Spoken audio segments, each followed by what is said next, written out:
just find my glasses, Mr. Vita, and then we'll be ready to go. Thank you. Good morning, sir, to you and your assessors. Mr. Folkes, good morning to you. Good morning.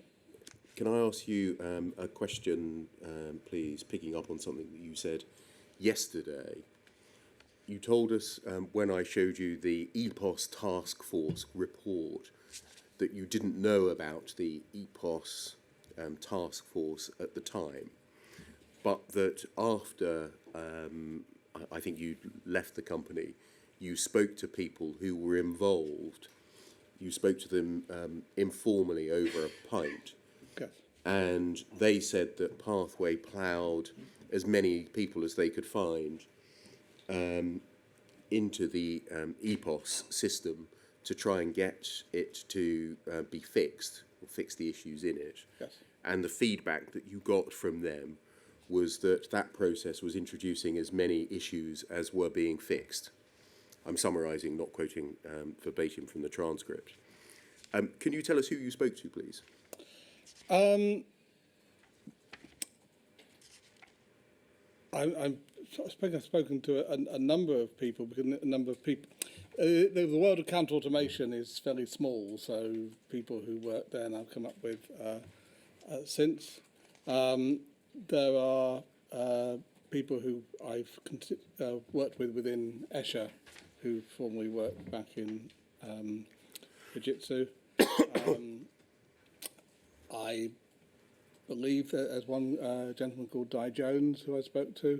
Yes. There's another gentleman called Nick Wright, and there may have been others. Certainly Di Jones and Nick Wright. Yes. Thank you very much. Can I turn to the fifth role that you undertook as part of this programme, namely the live trials and acceptance phase? You tell us in your witness statement, and it is WITN 05970100 at page 47.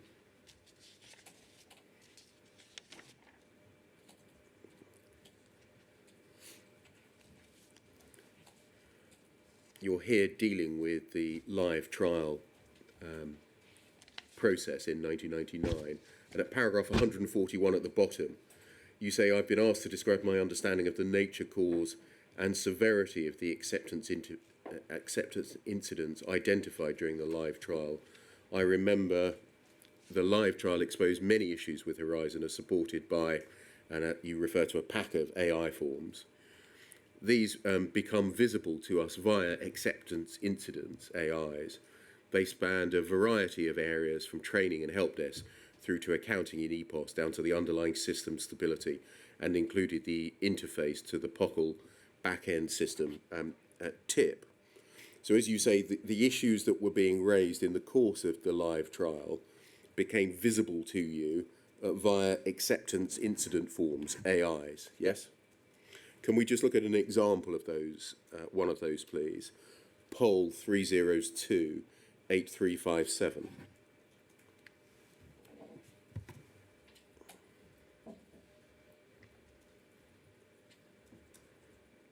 And look at page 57, please.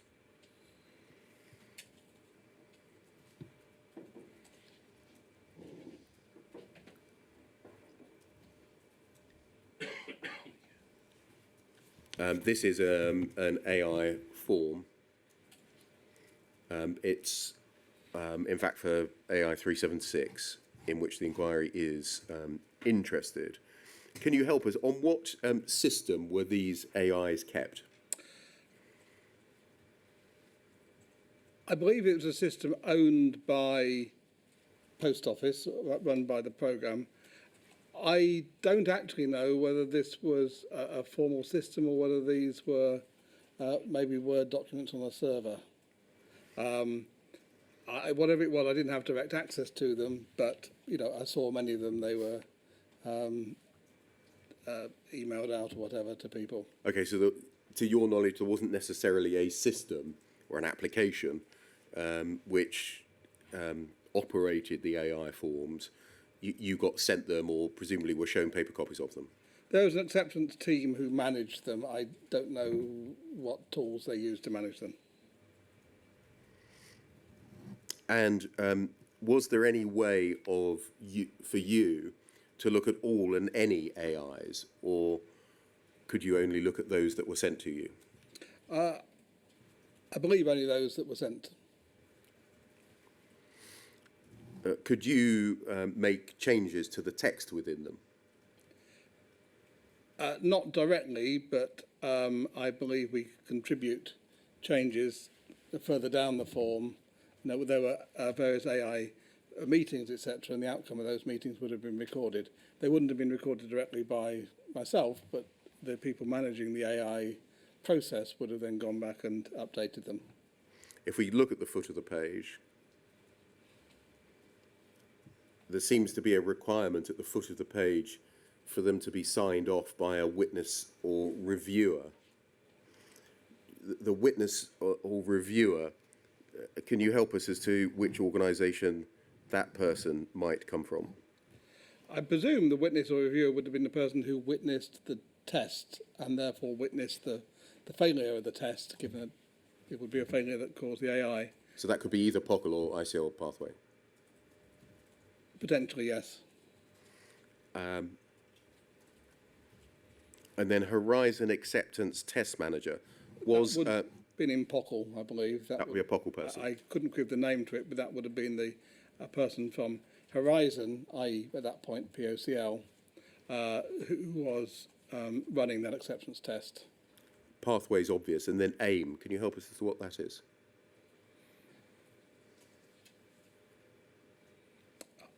I can't. I can make a guess. It was the AI manager, maybe. Okay. But that would be a guess. We see that there's some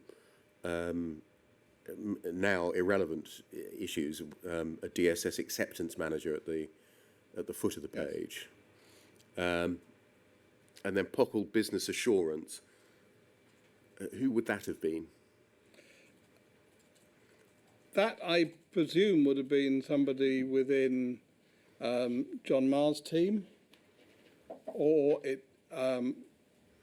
the relevant business person in the relevant business area. So if this was talking to, this one is related to the link to TIP, I believe, so it may be a relevant person within the TIP team. As a matter of practice, were these in fact signed and completed? The ones that we've got aren't. I can't remember seeing any that were signed, but what I remember seeing was many iterations of them. In that an AI would be raised and then it would be updated with progress and discussions and whatever, and therefore, every time it was printed out, it wouldn't be re-signed every time it was printed out. These forms cross-refer to pinnacles quite often. Yes. Did you have access to records of pinnacles? No. Did, to your knowledge, anyone within POCL have access to pinnacles?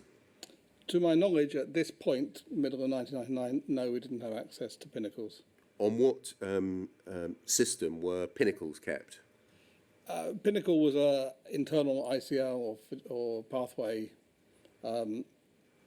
tool. I believe it was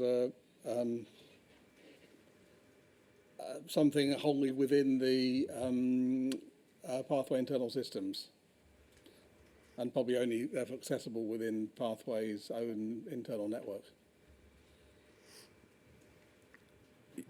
Do you know the system on which they were kept or not, because it was in ICL Pathway?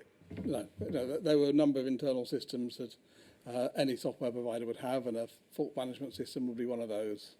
But as to what server it was on, it's something internal to them. These AIs sometimes refer to information coming in from help desks. Yes. What access to help desk records did you within POCL have? Within POCL, I remember we had initially no direct access to information.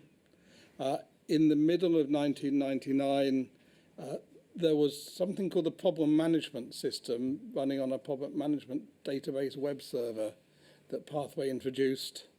This wasn't direct access to the help desk system, it was something derived from it. I remember we were given access to that, and it's actually mentioned in poll 28397. It's probably not relevant to bring it up, but that document confirms we had access to this derived system. We found that wasn't satisfactory. It didn't provide enough detail, and I was then asked by Bruce McNiven to draft a letter that he could send to John Bennett, that I did on the 13th of July that year, asking for full access to HSH. And were you given full access to HSH? I believe at some point after that we probably were. I didn't personally see it. But the problem that we had was that this derived system, this problem management system we were given, which was running on this separate web server, I remember when we looked at it in the letter I wrote to John Bennett for Bruce, it said the system appears to be incomplete. It only contained 14 problems when we looked at it. Well, 14 problems as of July 1999 clearly was not a credible or accurate extract. So what we were being shown at that point was some kind of extract. We didn't know how it came from there, but we commented it was incomplete and it didn't appear to be in its original form. Thank you. So we pushed that we needed access to the real HSH logs to be able to understand what was happening in the field. Can we go back to your witness statement, please? WITN 05970100 at page 48. And it's paragraph 143 of your witness statement. You say, my view was that these incidents, these are the incidents that you spoke about as depicted on the AIs, were of significant severity, especially those which rendered the system unstable and by nature encouraged the user to reboot. Why were they of significant severity? Well, this one in particular, 298, which I think I was the given to run with internally. Yes. 298, the system in front of the counter clerk, the sub postmaster, would lock up or run very slowly, and was unusual. They couldn't serve with it. When this happened, they could either try and wait. Now, if you've got a post office full of people, that's not awfully satisfactory, or you reboot. The process of rebooting a PC back in that side of technology and what you had to go through might have taken 15 minutes.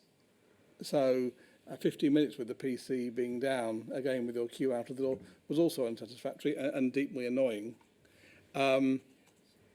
What we found in the next paragraph it shows what I argued here, was we felt it was likely, and by talking to people we believe this to be the case, that if the system locked up, they wouldn't try and ring the help desk and say, what do I do? Or wouldn't always do that, because it might take them a significant amount of time to get through to the help desk. The help desk would then go through the whole process of what's gone wrong and asking them their all their details, to then be told to reboot.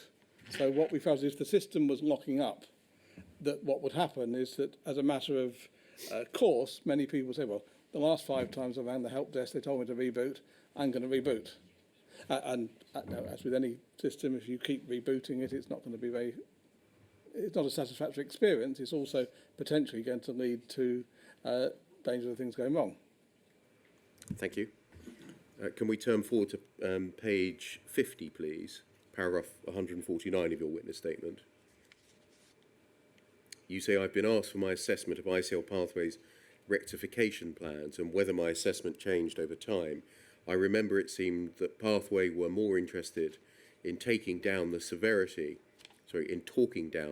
severity of AIs rather than actually trying to engage to resolve issues in what felt in what I felt was a war of attrition. I think that's meant to read, yes? What it felt, well, yes, sure.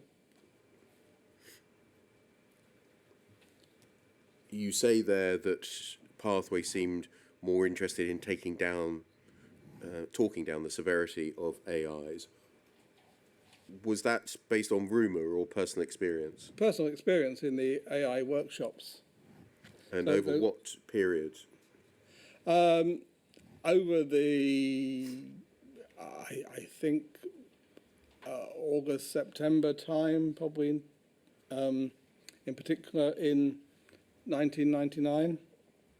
And what I mean by that is, a category 1 or A was potentially a showstopper. There's a threshold of only one. A category B, they were allowed in the weakened contract that we signed up for, 20. So there was a massive incentive, I would suggest on behalf of Pathway, to avoid anything being a category 1. Our view was that a system which had to be required a large number of reboots in the field, was therefore unstable. That was enough for it to be a category 1, especially with the effect that would have both upon the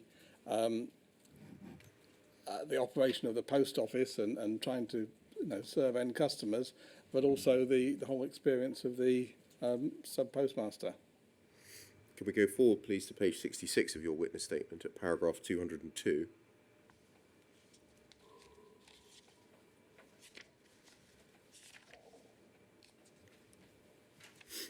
You're addressing here, looking back, so some retrospection at the fitness for purpose of the system at rollout. In the third line, you say, looking back, given the somewhat checkered history of the development of Horizon, including the problems with assurance, the withdrawal of the benefits agency, the number of acceptance incidents, the number of late changes to AIs, and the need for the suspension of the rollout to get remediations completed, it will be hard to argue that the system, or Pathway's overall service, would have magically become fit for purpose for a full national rollout and immediate switch to business as usual. So that appears to be an answer to a question. Given all the issues that you identify there, why was it rolled out nationally? Yes? That was I believe the question, yes. Yeah. And you identify a series of answers. In paragraph 203, you say the expectation was there would be extensive monitoring, hand-holding during the rollout and first national running. Where did that expectation come from? I think that a general view. Okay, the view was that up to that point there'd been maybe 200 offices, and then the number went up a little bit, but that the only way the system was going to be proven was by putting it out into a larger number. And I think there was a step of 2,000. Now, ideally, it would have been proven through all the assurance processes and everything else that we've discussed in detail over the past 24 hours. We didn't manage those, and I think the view generally was we've got to get this thing out there to try it. But I don't think anybody had the view it was going to be perfect. That I don't know what happened during 2000, if that view changed, but the view was that we'd put it out there and it would need extensive monitoring and hand-holding by, it would have been business service management, because it was live at that point, who had done it, but there would need to be monitoring going on to test it during that larger rollout. You give a second answer in 204. I do believe there was also a general view in POCL that they had to get this system into real live operation in a representative number of offices to really see how it operated. Yeah. It might be suggested that that means that you need to increase the number of guinea pigs. What would you say to that suggestion?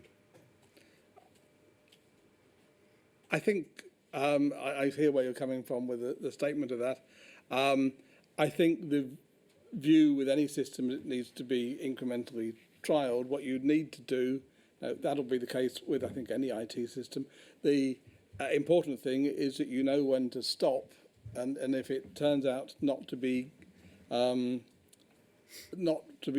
that you pull back. You certainly don't roll it down any further. You monitor it. You have what it does require is openness from the provider and everybody as to what the state of the system is. So you go into that in an open mind. Bear in mind that when the decision was taken to do that rollout, in theory, the acceptance incidents had been fixed or mitigated, or there were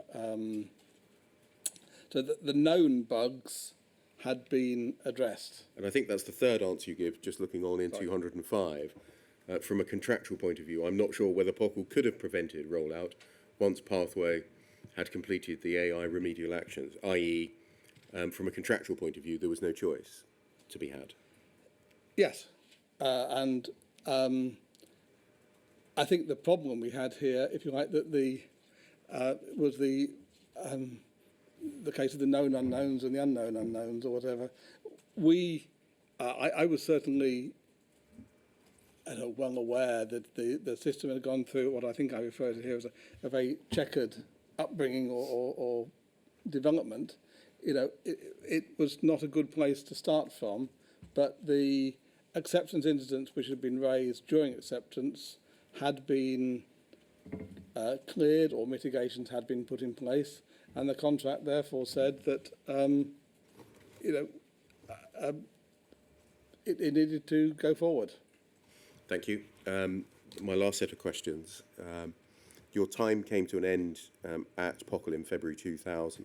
You moved to another company, and you tell us in your witness statement that in the last few weeks you wrote what you described as a brain dump paper. I wonder whether we could look at that, please. It's WITN 0597123.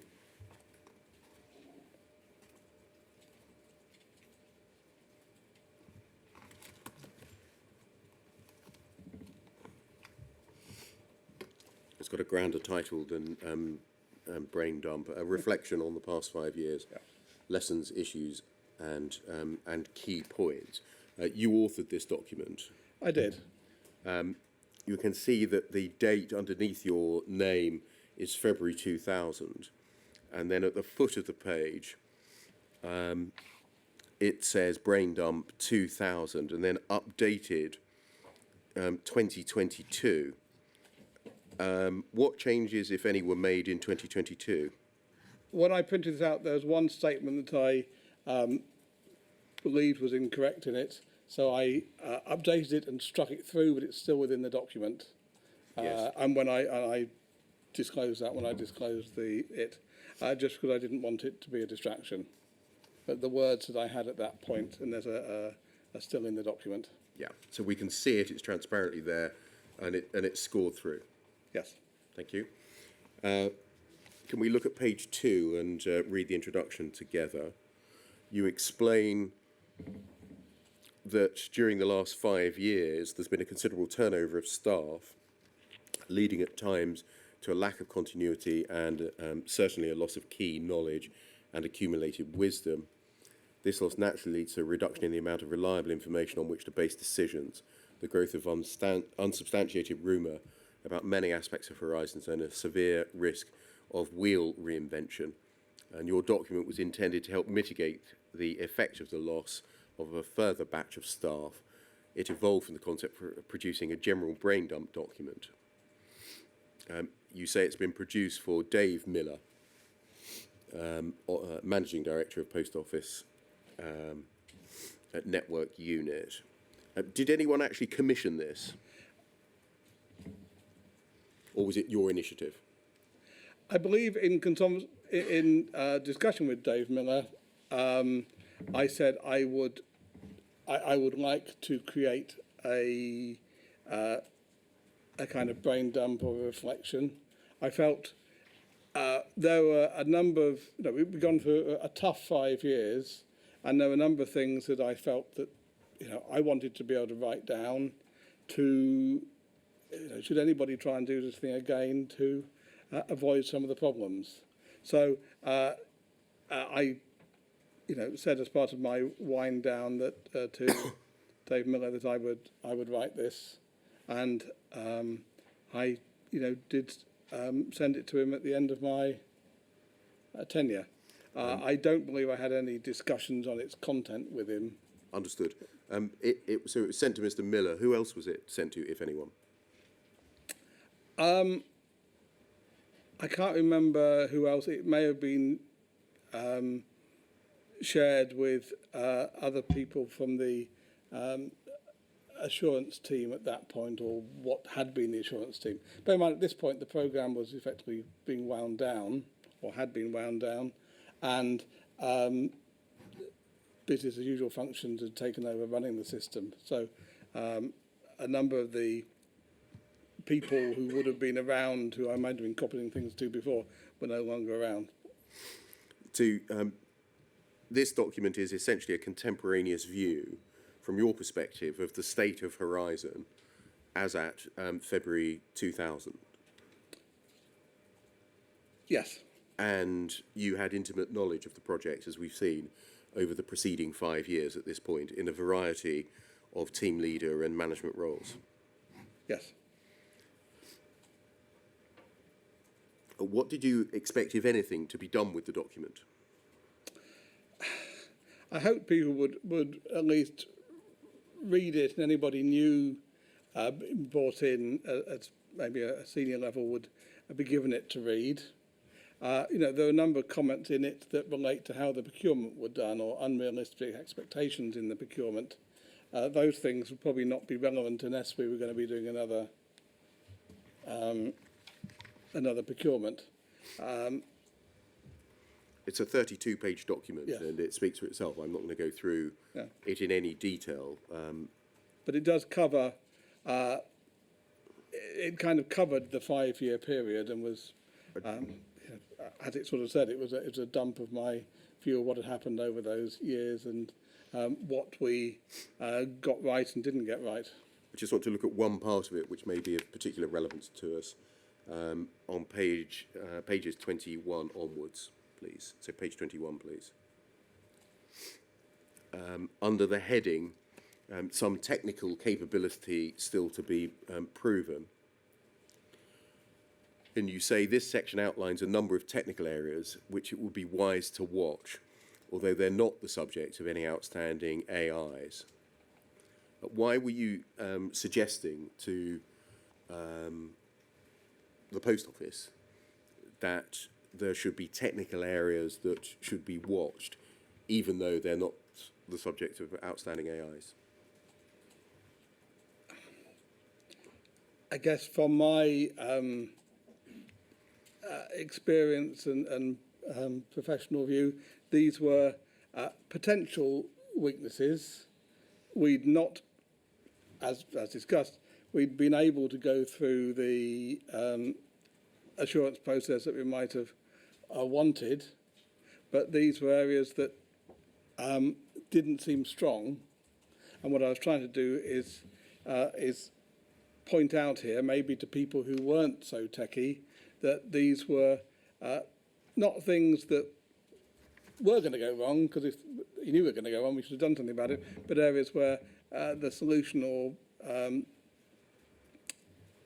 pathway's ability to manage appeared weak, in my view. Thank you. And you outline 7 areas. The first is software distribution, and you say the distribution of new versions of software to the field is an area which ICL Pathway had been shown to have some difficulty in the past. The second issue, the effect of replication. Can I just say on that? Yes. So that was a case where there was an AI 372, which I think I was the technical expert, or whatever the word was, within the programme. The AI was cleared to our satisfaction, and they had done a successful release. Obviously, this is a sort of scalability type issue, in that releasing a new version of software to 20,000 offices or 40,000 terminals spread around the country over the network as it then existed was going to be a challenge to anybody. And I felt it was one that we should be continuing to watch. So they'd proven it at whatever, a few hundred or 1,000 or whatever the number of offices were up to at that point.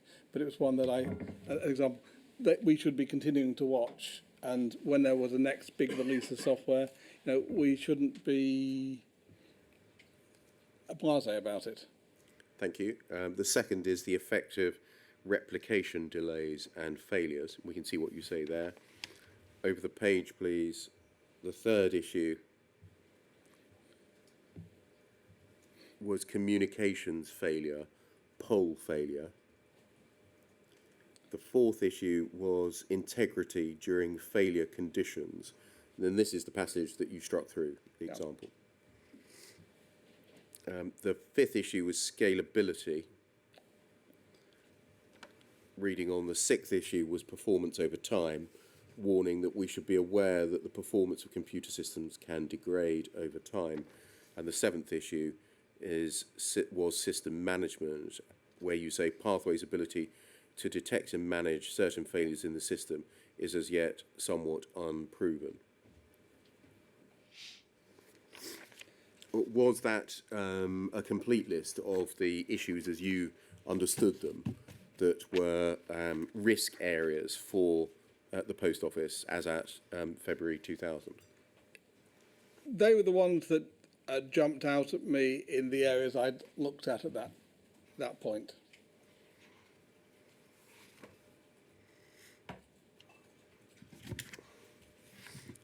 Just two other questions that are unrelated to this. We can take that down, please. Thank you. You mentioned in your evidence, your witness statement, hostile testing and a proposal that you made. You wrote a document proposing hostile testing. What prompted you to write that document or make the proposal? My concern was that the testing that the Post Office themselves were doing was all very much functional testing, as I understood it. For instance, model office testing, having an office, putting in transactions, making sure the right numbers came out at the end. There was technical testing that had gone on in other areas, I know, and been done by Pathway. But I was concerned that it comes down to this issue of failure conditions and failure analysis. I was concerned that not enough appeared to have been done, or we hadn't had enough visibility of it, as to how the system would behave in cases of failure. And again, 40,000 endpoints spread across the country, and all sorts of communications problems, hardware going down, whatever. Things would go wrong. Cables will drop out, people will push the wrong buttons, power will go off at the wrong point. What happened as a result of your proposal? I'm not aware that anything was done with it. Are you aware of the reasons why it was not, your proposal was not accepted? I'm not. The second issue is that we've seen a number of references in contemporaneous materials over problems with reference data and the reference data system.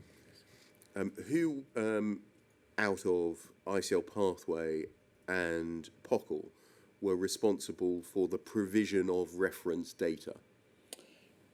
Okay, there was a reference data management system that POCL had. This is standard, every post office would have it, somewhere where they master the reference data for their products and services. The intention was that system would feed Pathway, and Pathway would then do whatever they needed with that data to drive what was happening down at the counter. Yes. Obviously, that system in POCL probably drove a number of other systems. I presume it drove the existing Echo and APT systems and probably the back-end systems.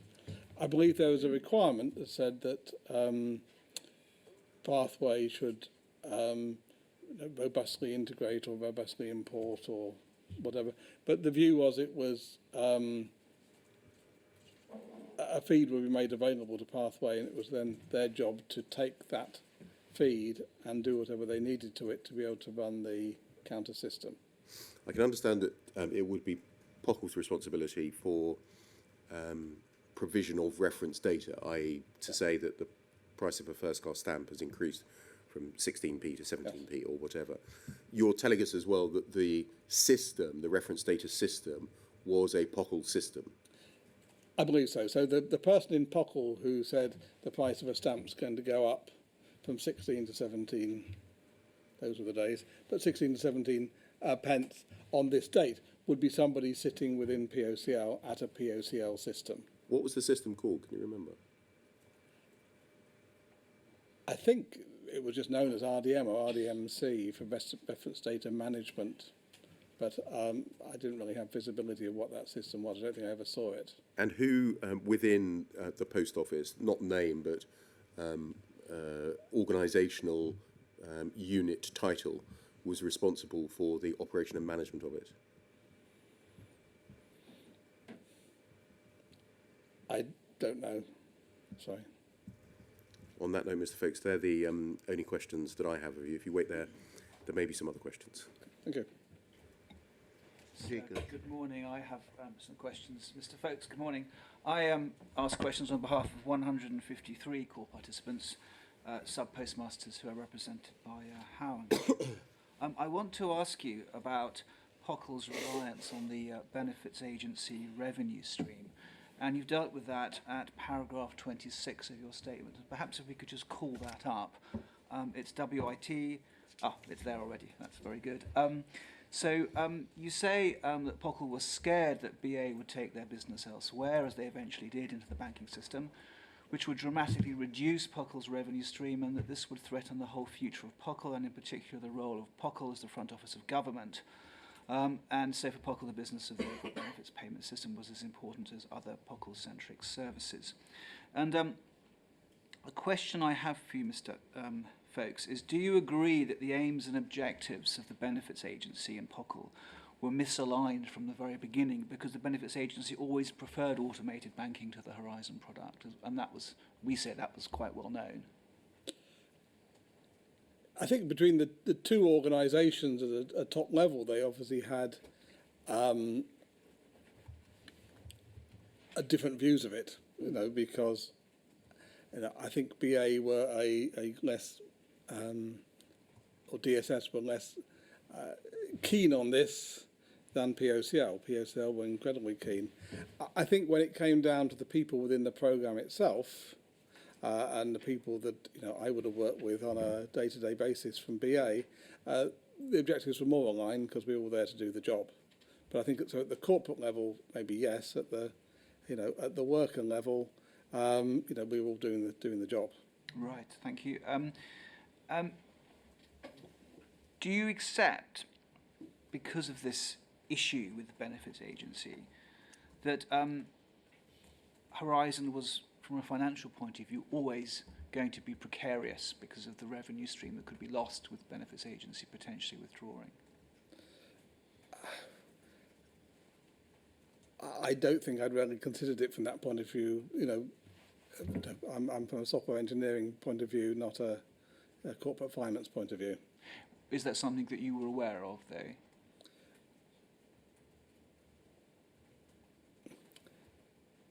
Certainly, we were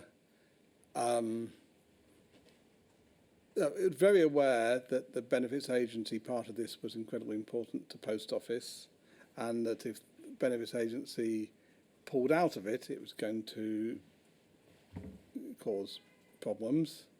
If benefits agency pulled out of paying through post offices, it was going to cause problems to post office. Obviously, all the from the procurement point of view, they were trying to go for the best value solution. So, money is always important in a public sector procurement.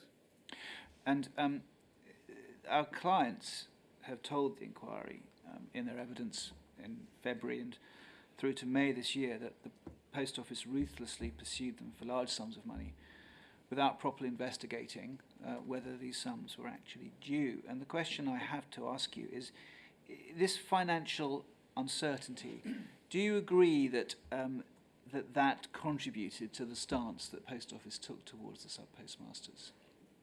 This need to recover money that had been lost? I can't comment on that. I think what happened was dreadful, but I have no basis to say what happened 5 years after I left the Post Office was due to them trying to make a profit out of it or what else. Can I then ask you about what you've said about POCL oversight and assurance issues? And if we go to paragraph 89 of your witness statement, and that's at WITN 05, we have it already here. So you say you've been asked to what extent did POCL have adequate oversight of the design of the Horizon IT system, and this formed quite a large feature of your evidence yesterday. And you say that POCL had very limited oversight of the application design of the system. Formally, you had access to very few documents, informally to specific versions of not maintained of a small number of documents, and otherwise we had rather bitty information that we managed to obtain from specific activities, or if we'd raised specific risks in the evaluation where a paper might be provided. And if we could go also to paragraph 196 of your statement.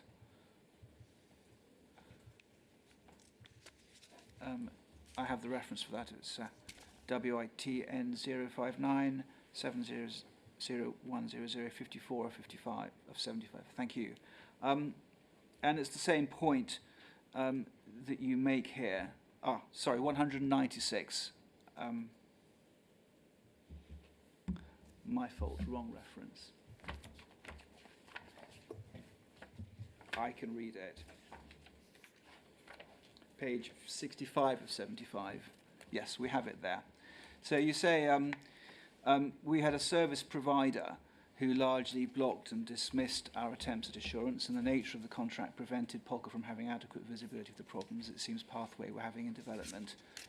The assurance team consistently flagged the problems with assurance to the PDA and subsequently POCL Horizon Management, and worked persistently and doggedly to get what they could from what they could, but sadly it appeared that we were restrained by the contract and no long-term solutions were found. And you said yesterday afternoon that you told project mentors that there was a suspicion that the right level of documentation hadn't been developed. I don't know what I told project mentors, but I believed that. Right. And in your evidence yesterday morning, you said that in a population of 40,000 terminals, if it can go wrong, it will. Mm-hmm. So terminals were obviously going to go wrong, and POCL didn't know what Pathway was going to do about it. Is that right? Put very simply, yes. I would characterise it as things were going to go wrong in the network, by the network of post offices, including your clients, obviously. Yes. That would be everything from the wide area network not working to the local area network to PCs going wrong to all the rest.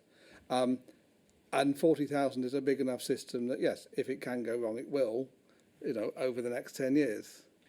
And what my point was that what we wanted in the assurance process was to understand how the Pathway solution would cope with those failures. And to make sure that we had confidence that Pathway had considered those failures. So it wasn't so much we wanted the nitty-gritty of exactly what's going to happen, but had they thought it through, had they got the solution? Or were they, as I indicated here, giving us the impression that, it's not going to happen anyway. It's dismissing the concern rather than showing us that they'd addressed the concern. Yes, well, and so do you accept then that under the PFI arrangement, the position of sub-postmasters who were on the ground to operate the system wasn't really protected because of this disconnect? I think it was, POCO and the sub-postmasters were exposed because of the way in which the service provider operated. My view, and I think I say elsewhere here, is that I don't believe that PFI was a particularly appropriate way for getting a highly complex bespoke service. PFI, my understanding was, had been used for more off-the-shelf things, hospitals, schools, where you could easily specify it, and the one you put in Darlington could be roughly the same as the one you put in Bolton. This was a one-off system that its combination of BA and POCL was unique in the world, and therefore the concept of giving it to a firm of experts, whoever good those experts may be, and you going away in the, what I said, trust me, I'm a doctor sort of approach, made me uncomfortable. And the point that Mr. Beer read out, I think yesterday, was that the whole concept was around risk transfer. You can transfer the financial risk if it goes wrong and that you don't pay the service provider, but it doesn't transfer the risk of your business, including the relationship with your sub-postmasters and everything else, going pear-shaped. Thank you. That's helpful. The next, moving on from the PFI to what followed, you said yesterday that POCL missed a trick by not taking steps to vary the contract after the benefits agency withdrew to ensure more visibility. And you were asked by Mr. Beer yesterday afternoon why the concerns that you raised in documents that we saw about the technical aspects of the pathway system being brought into account weren't added into the renegotiation of the contract.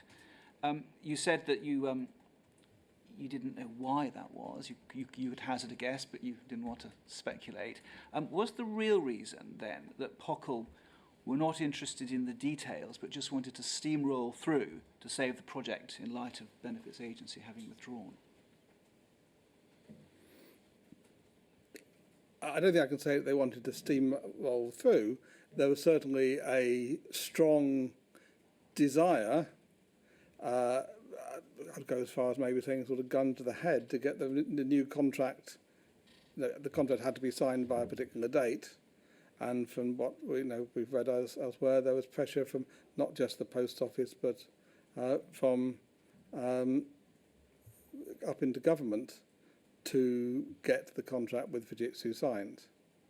Therefore, it is just a guess, is that the idea of reopening a can of worms and going back to pathway and saying, we'll sign a new contract with you, but we want this, and this.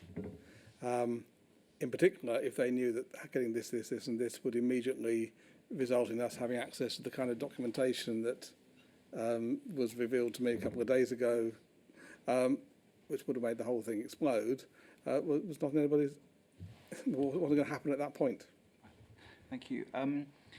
You told the inquiry yesterday afternoon that this assurance issue was known about, and it was obvious that something should have been done. Are you able to, but you didn't know why nothing was done when the contract was renegotiated, are you able to tell the inquiry who it was that was responsible or would have been responsible for the decision not to include that provision in the contract when it was renegotiated?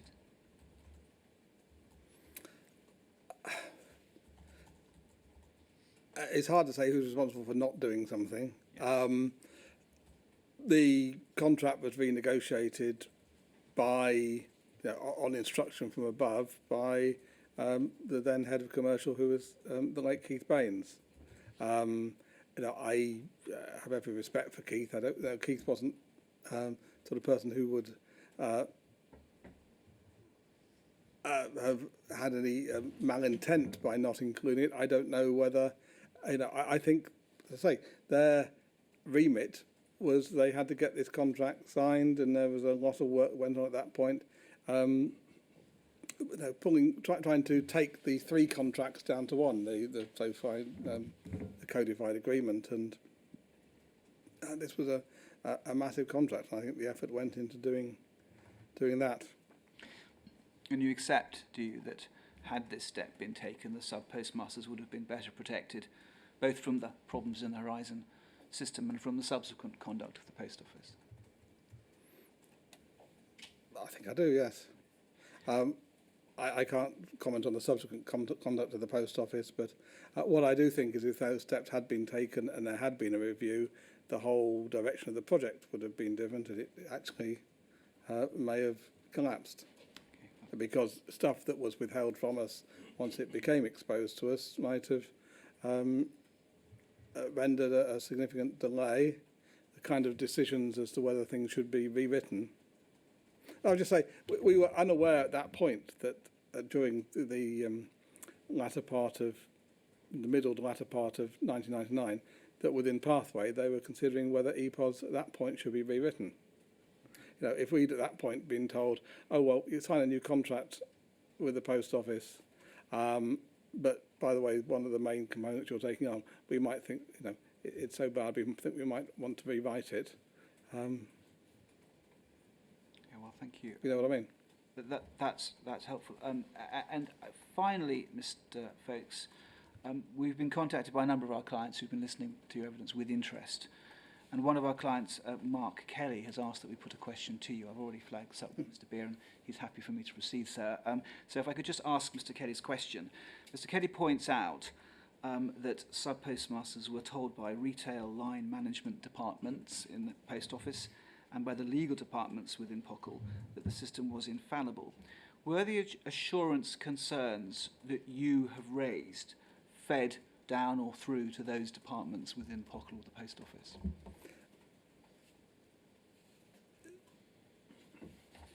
From the programme point of view, we had no contact with the regional people. Any contact with them, I guess, would have been through business service management. And if problems had started to occur, I'd expect the business service management would have been involved. What we do know from the audit document that Mr. Beer questioned me on yesterday, that the audit community, who are tied into the investigations community, had raised concerns about the number of cash account errors, etc. I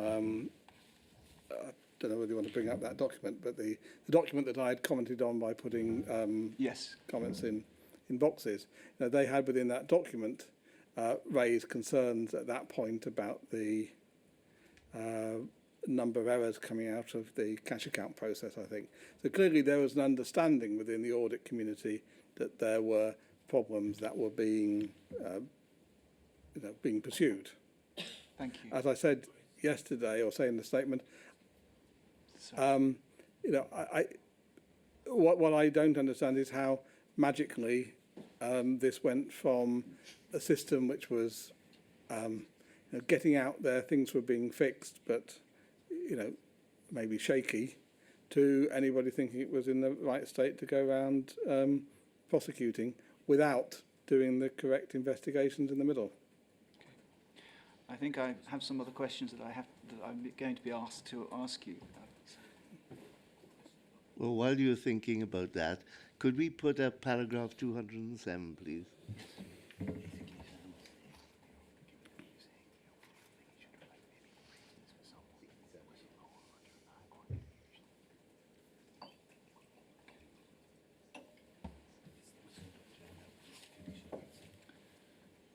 Thank you.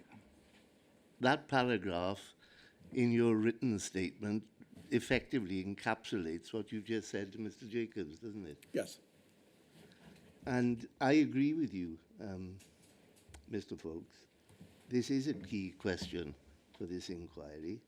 And because it's a key question, I presume your invitation is that I should answer it. Yeah? I hope so. Well, given your great knowledge of what went on over 4 years, have you thought about the answer to that question?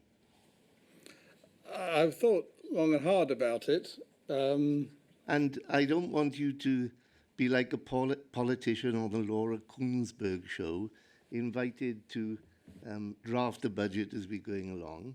But since you have thought about it, and if you've given it careful consideration, would you like to tell me the fruits of your consideration?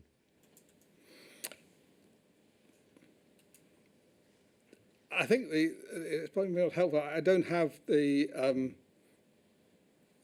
full answer. Well, I'm sure I'll be very happy with any kind of answer at the moment because I'm gathering evidence. So you just tell me what you think, and then it's for me to make what I will of it.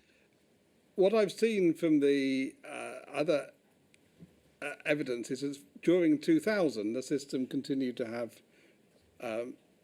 certain problems, and there were, it didn't mysteriously on the day I left turn out to be perfect. Sure. So it's not just a matter that the Horizon programme, which was only a transient, rather long-term transient body, but it wasn't just that the team that I was part of disappeared.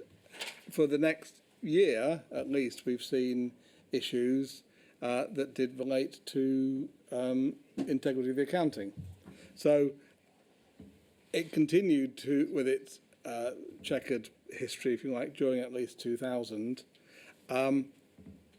My only way of answering the question is that there were people within the investigation and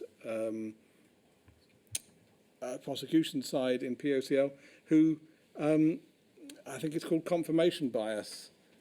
They were convinced that sub-postmasters were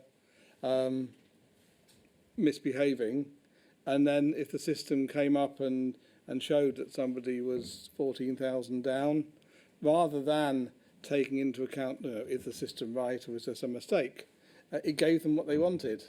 Right. And what I would say is, if you are an investigator or prosecutor, presumably the people, your job is to investigate and prosecute. So in summary, on this point, you think I should dig deep into investigation and prosecutorial processes? That's fine. What about within your own team? And I don't mean team in the literal sense. I mean the community of people in POCO who were involved in the development and rollout of Horizon. Without wishing to be in any sense detrimental to, sorry, let me rephrase that. Without wishing to doubt what you've told me for the moment, was your view of what you found universally held, or were there people in your team with your experience who took a less dim view of the problems with Horizon? I think the people immediately around me shared the view. Right. I was probably one of the more techie people, if you like, Yeah. which is why I ended up with not the applications but the infrastructure side. And you'll see some of the areas that we pursued were deep down the technical stack. But I believe the other people who were in the assurance team shared the view. Elsewhere on the programme, hard for me to say whether they had a much rosier view. Can I put it to you in this way? Did you ever come across persons with a technical background similar to yours who expressed substantially different views about the state of Horizon to those which you expressed in many papers? Not within Post Office. No, That's sure. it. Yes, within That's what Fujitsu. we're talking about, Post Office. Yes. So there was a general consensus, would I be right in thinking that, amongst the technical community in Post Office? And you articulated it in various papers. Yes. All right. I think the other, when you talked about looking at the prosecution policy or processes, I think the other key thing is the whole investigation side, as in long before you get to looking to prosecute somebody, presumably, you're trying to look at the evidence. If somebody, you go in and do a quote audit, a count in an office, and they're 14,000 down, then you don't immediately jump to the conclusion, I wouldn't jump to the conclusion, that £14,000 is gone out of the back door in their pocket. You're going to look at the system and the evidence supporting it. And there seems to be a view that they couldn't get hold of necessary data. Now, we know from the document that Mr. Beer put up yesterday, the audit manual, there was a process by which Post Office should be able to access data. I don't know how that was used. Obviously, by the time I'd gone by there, but there was a process then for data to be obtained centrally. There was also processes for data to be obtained from the office to pull off reports. I think the question I would want to ask is, was that done, or why didn't it work? And there seems to be this view of, oh, well, we would have had to pay for it. I wouldn't often have agreed with Tony Oppenheim, but I agree with what he said, that you wouldn't expect to pay for it. There was nothing in the contract I was aware of that to audit your own system, you have to pay for it. All right. The only thing that you'd have to pay for if they wanted to build a new fraud risk management system, which we debunked yesterday. So I think the question is, what was done to be able to access data, and were the necessary experts brought in to look at that data? Thank you very much, Mr. Foulkes. I'm glad I brought out my fishing rod again. Any more questions? So there were a couple of follow-up Right, points right. I've taken instructions. And you raised these issues with other people internally. Do you feel that you were listened to?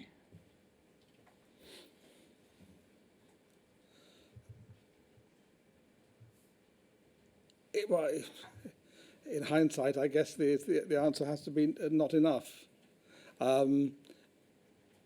We did raise these issues, and they're documented over an extended period of time. It was maybe the technical side was that we were raising was maybe only one view going in. There were others involved in testing, there were others involved in contract, others involved in everything else. Certainly, it would appear that it didn't get adequate visibility or adequate attention. And did you think about raising the issue maybe in a public forum, given the concerns that you've identified?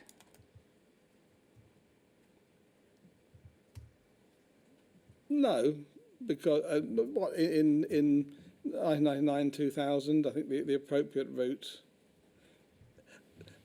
was we raised these concerns all the way through up the management chain. Can I just add a supplementary point to that?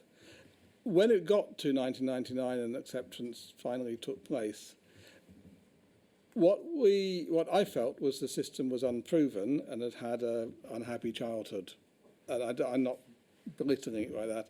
It had not gone through the kind of assurance process I would have wanted, and we hadn't got evidence as to how it had been built. What we now have is evidence to show it had been built rather poorly, but we didn't have evidence.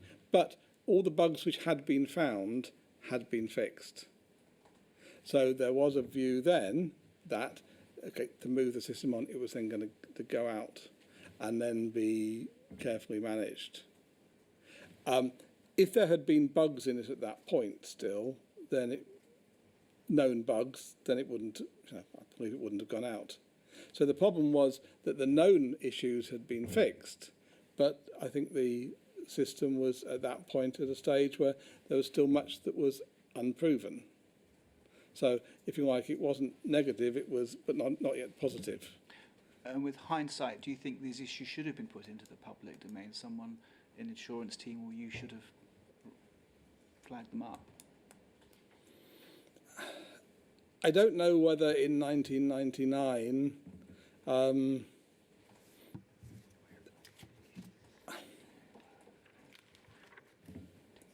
we were, if you like, discussing the absence of something rather. It wasn't, look, our post office are going live with these 900 bugs. It was post office going live where inadequate assurance had been done, but in a contract where, in theory, this expert company had been building the system.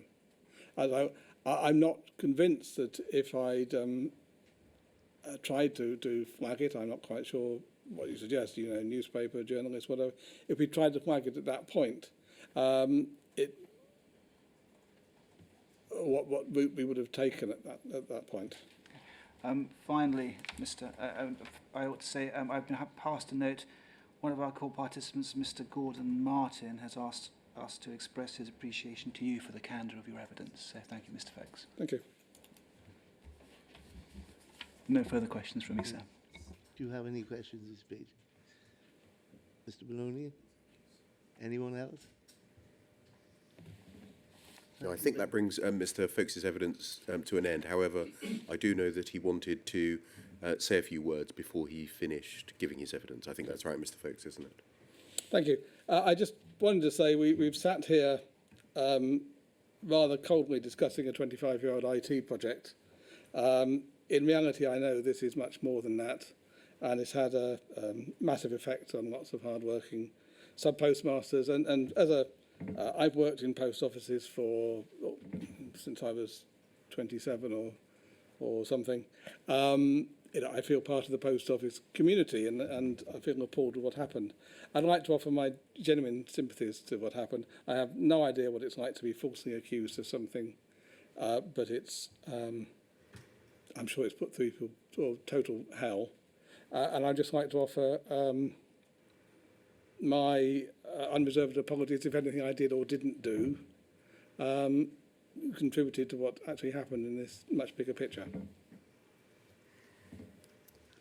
Thank you, Mr. Moore. And finally, if there's anything else I can do, obviously we've covered phase 2. If there's anything else I can do to help the inquiry, I'm happy.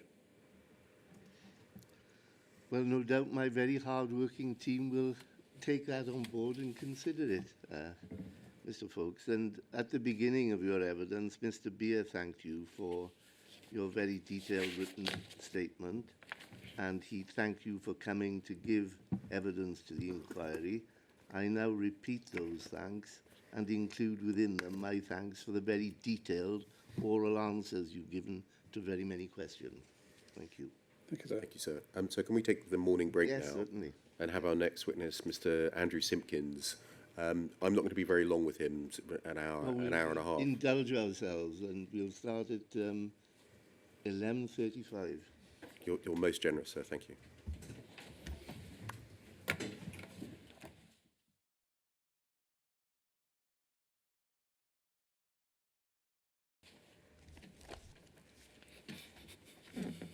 Thank you, sir. Can I call Andrew Simpkins, please? Stand up, please.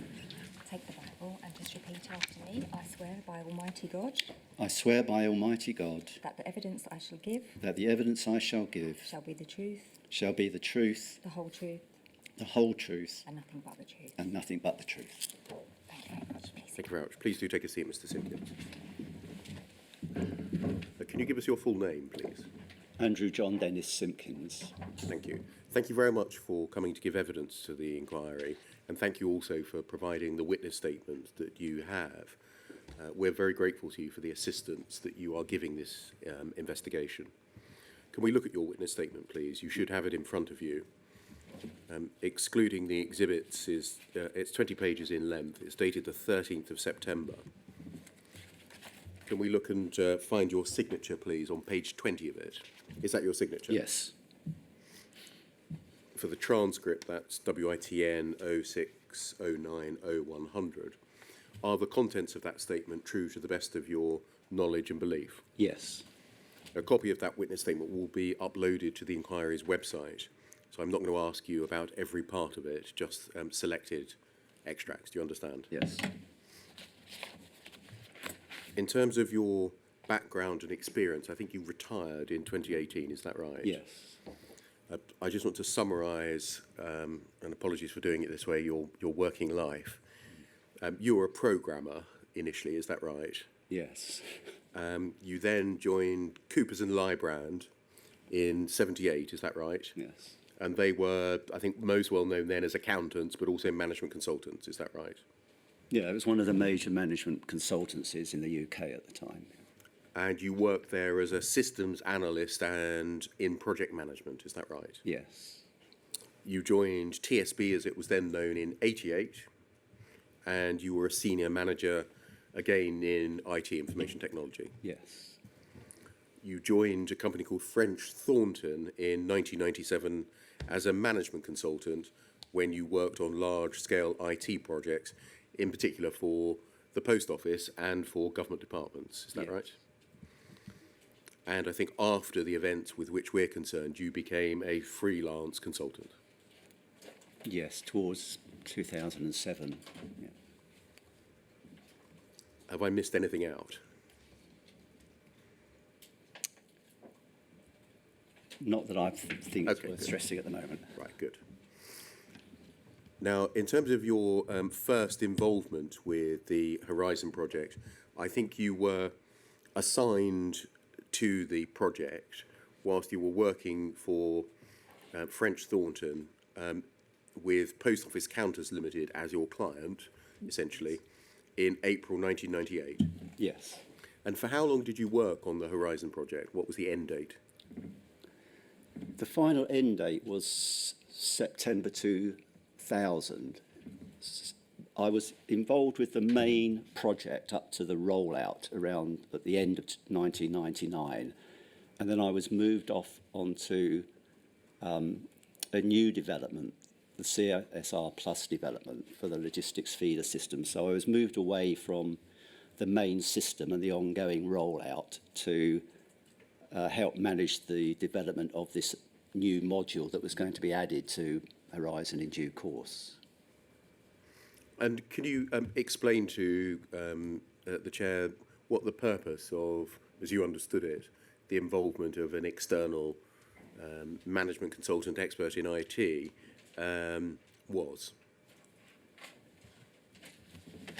I mean, this was an assignment where I wasn't operating as people might think of as a consultant, you know, as an external, independent advisor reviewing certain parts of the project. I was more what people would think of as a contractor. I was working within the Post Office's management structure for the project. I was filling, in some ways, a role that could have been filled internally, but there weren't, you know, the necessary or sufficient skills around. So in some ways, I was working as a line manager within the client's structure rather than as an external consultant reviewing the project.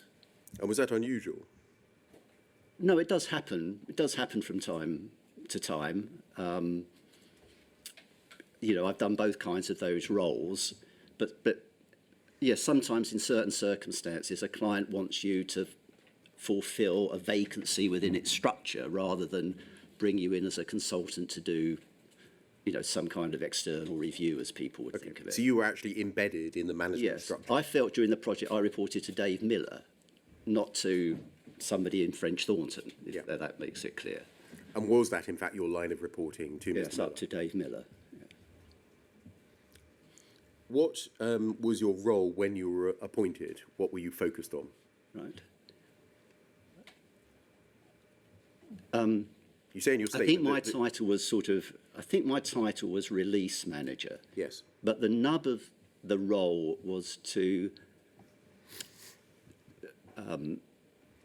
take on responsibility for the planning side of the project from the POCL, you know, on behalf of the Post Office, you know, to work on the development and the agreement and the deployment of plans on the programme. So, What does release management mean? right. A release is when you put a major piece of software live.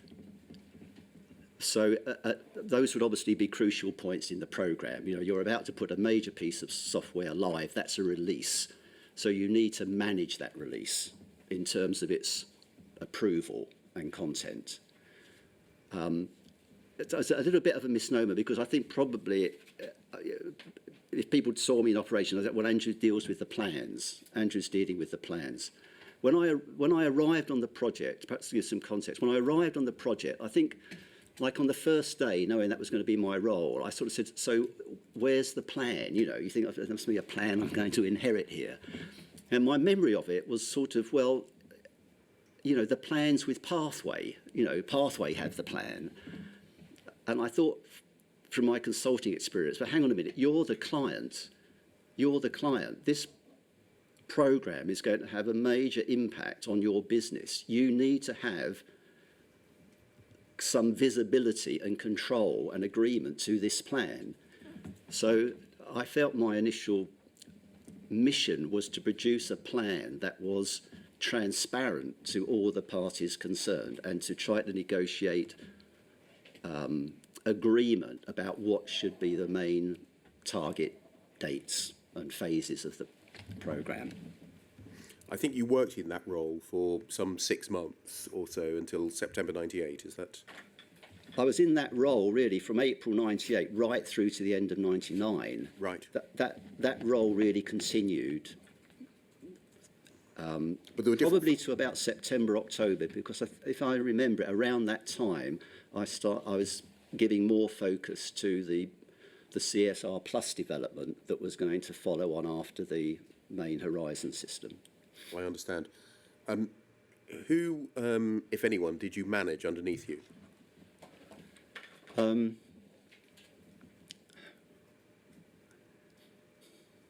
I wasn't particularly managing a team of people. My role was fairly self-contained is perhaps not the right word, but it was a role that I mainly performed on my own. I think later on I possibly had one or two other people in the team working on the more detailed level plans with different parts of the programme. But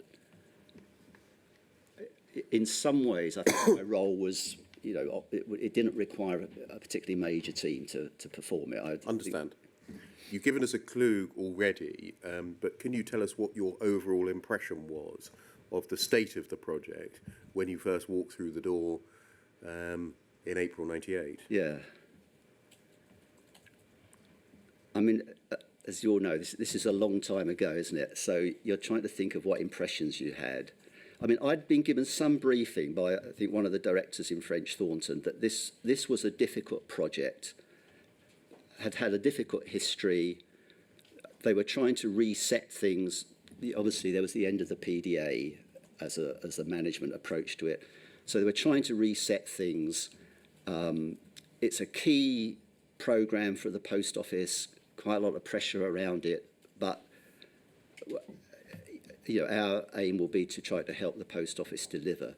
So I think when I walked in through the door, if you asked me to describe the atmosphere, I think I'd use the word tense. I think that's the word that comes to mind. Tense, because that history of difficulty over those previous years had created a climate of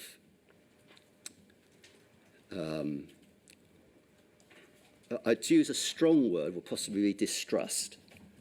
Between who and who? Some climate of distrust between the post office and BA and Pathway because of the difficulties that had occurred. So I was aware of that, but I think my memory is that I felt with David Miller and Mike Coombs from the Pathway side that they were trying to establish a more constructive relationship. I joined the project where perhaps, we've got a bit of a fresh start here. Perhaps we can move on from those previous difficulties and establish a better relationship. So I felt that I should be part of that endeavour because there's no benefit in being in conflict with your supplier. So, if it was possible to establish a better relationship with Pathway, a more constructive relationship, then that's what we should do. You mentioned that director at French Thornton told you that this had been a difficult project. Looking at the whole period of your involvement, so fast forwarding right to the end, where, looking at your career as a whole, where did this project sit in terms of its ease or difficulty? Well, if I look back over, 35 years of working on IT programs and projects, I always remember this as the most difficult one. This was the most difficult program I ever worked on. It had It had kind of everything. Well, I'd say everything. Let's not exaggerate. I mean, first of all, it was clearly a political project. You know, the government had quite a big stake in this programme. The government clearly wanted it to succeed. So at the stratospheric level, you know, I wasn't involved in any dealings with the government, but you could feel that. You could feel that. It had some major technical challenges. I mean, I'd worked at TSB that had a branch network of 1,200 branches. You know, I knew what a large branch network environment was like, but this was 17,000 branches without quite the same infrastructure as a bank would have.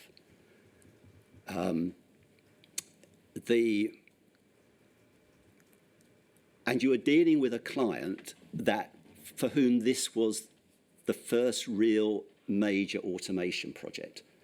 So there was limited experience in the client for dealing with this kind of complexity.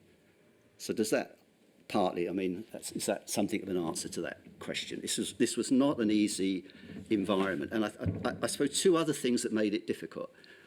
The PFI contract, I mean, Mr. Folkes has touched on a number of these points in his testimony, I realise. The PFI contract, this was the first time I'd worked on a programme under the PFI contract. And for someone who is more concerned with, you know, implementing the project than the commercial contractual issues, my experience is whenever we bumped up against the PFI contract, it was unhelpful. I think Mr. Folkes has already said quite a lot about that in terms of access to documentation and design. So that was, to me, from trying to get a project in successfully, that was posed problems. I think I was going to make another point. There was a second thing as well. Yeah.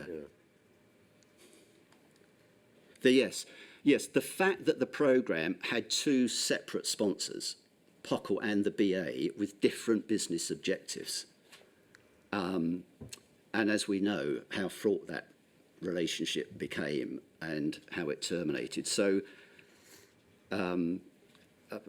probably more will come out on that in the next few minutes. But you know, I was dealing with one of those clients. Obviously, I was working for the Post Office, but I was keenly aware that, as it were, within this structure, there was another client. In this first period, from the April until the Christmas, there was you were involved, I think, in a series of testing cycles. Is that right? Yes. And you tell us at paragraph 8 of your witness statement, perhaps if we just look at it, please. WITN 06 090 100 at page 6. Yes. In late October, that's 98, Yes. with the completion of the second of the 3 test cycles, a testing review was conducted where it became clear that serious concerns had arisen with the accounting and reconciliation processes, especially with the cash account production in the test outlets and with the accounting results passed to the POCL back-end system, which was called TIP. And you reference a document. Can we look at the product of that testing review? Yeah. That's POL 302 8435.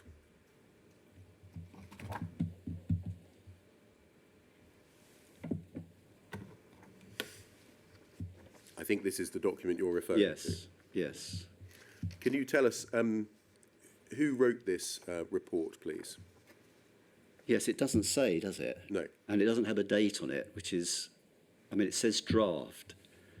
So This is the best we've got. yeah, this is the best we've got. I mean, I recognised the content, and I remembered that I was part of the team that put this together, but I can't remember who actually drafted it. So, I mean, you know from looking at the document, it's still in something of a draft state, although there is a lot of good information in it. If we look at the third page, please. I'm not quite sure what this is. Can you help us? Yeah, so Okay, so I'll give you some context, because this. So we're going through these cycles of testing as per the plan and the timescale, and Pathway are giving kind of reasonably positive noises about how it's going on. But then it comes into the programme that the people in Chesterfield, the post office people who are running the back-end systems, primarily TIP, are not happy with the results, and particularly with the quality of the data that is coming through the test system into their back-end systems. They're not happy, and they don't feel their voice is being heard. So like a mini project was put together to review this situation. And these, you can see here, are the participants. You've got the right participants, people from TIP, people from Pathway, other people on the Horizon team. I mean, it's interesting on that sheet, you've got French Thornton and myself with two of my colleagues. And I think that's indicative that we were kind of put into this sort of mini project to try to provide some kind of independent, objective assessment of what was going on, and possibly to help, if I said arbitrate, between the post office and Pathway as to what the problems were here. And if we go forwards, please, to page 5, there's a passage called the Chesterfield View. Yes. And so this is it right, a repetition or a summary of those people in Pockle, based in Chesterfield? Yeah, these are the post what they were saying. Yeah, this is the concerns that we were getting from the Chesterfield people. And I mean, if you look at the penultimate bullet point here, is everyone clear that we have not yet done a cash account? And what does that mean? That means that the system in testing has not yet produced almost like the fundamental accounting document in the branches to the level of accuracy that the Chesterfield people knew was necessary. Why was a cash account fundamental? Because that showed so as best as I can explain it, the cash account is like the key financial document in the branch. I believe they produced it weekly. Yes. So that would show, in summary, the accounting status for that branch as a result of that week's transactions. Yes. So that was obviously a key document for the branch, and that document electronically would be transferred up to the TIP back-end system. So that the fact that this kind of fundamental accounting document within the system hadn't yet been. I mean, here it even said we haven't done a cash account. It's a little bit ambiguous, isn't it? I mean, does that mean they haven't actually done a correct cash account, or they haven't done a cash account at all? Yeah. But clearly there is a problem at that level, and I mean, some more detail comes out elsewhere in the. The bullet point above it, the weekly testing meeting is, quote, very politically driven. Issues don't get aired. Can you recall what that was a reference to? Yes. What So the Chesterfield people were saying there? Yeah.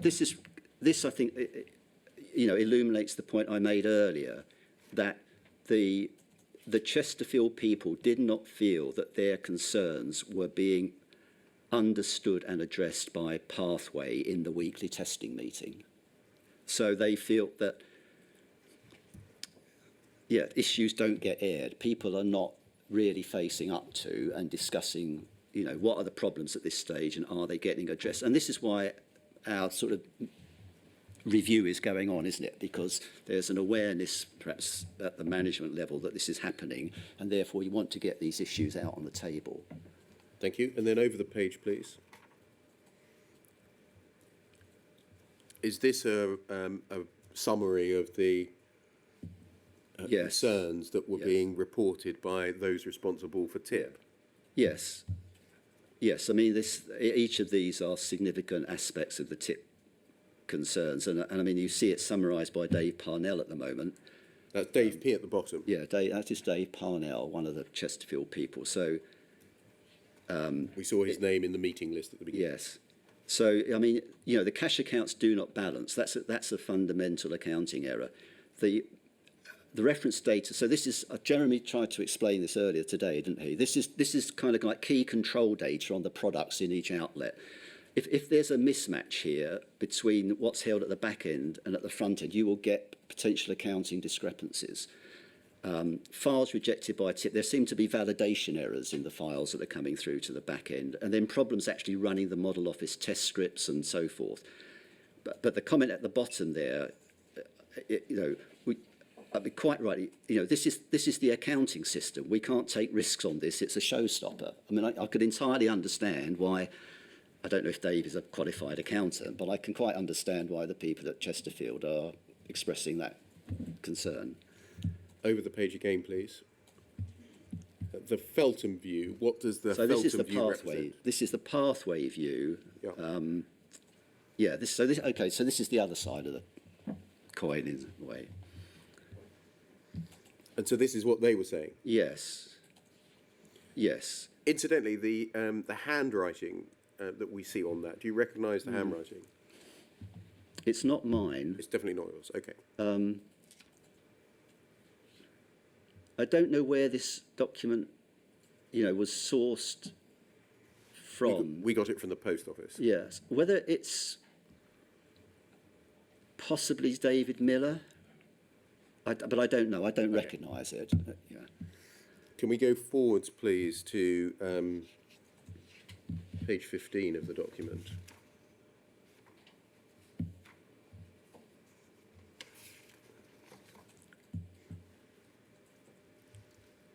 Is this part of the proposed solution? Yeah, I mean, these people needed to talk together more, to be frank with you. They needed to work together more. They needed to have a better mutual understanding so that instead of issues are not getting resolved, issues are getting resolved. So, there are behavioural issues here. There's a need for greater honesty in the reporting. Yes, documents and letters are on message. We don't want documents and letters on message. We want documents and letters that tell us the truth. And so that bullet point on the right there that's been added, economical with... Yeah, exactly. We don't get the rest of it. That might be Economical with the actuality or Yes. with the truth or whatever, perhaps. Yes. And then if we can go forward to page 25, please.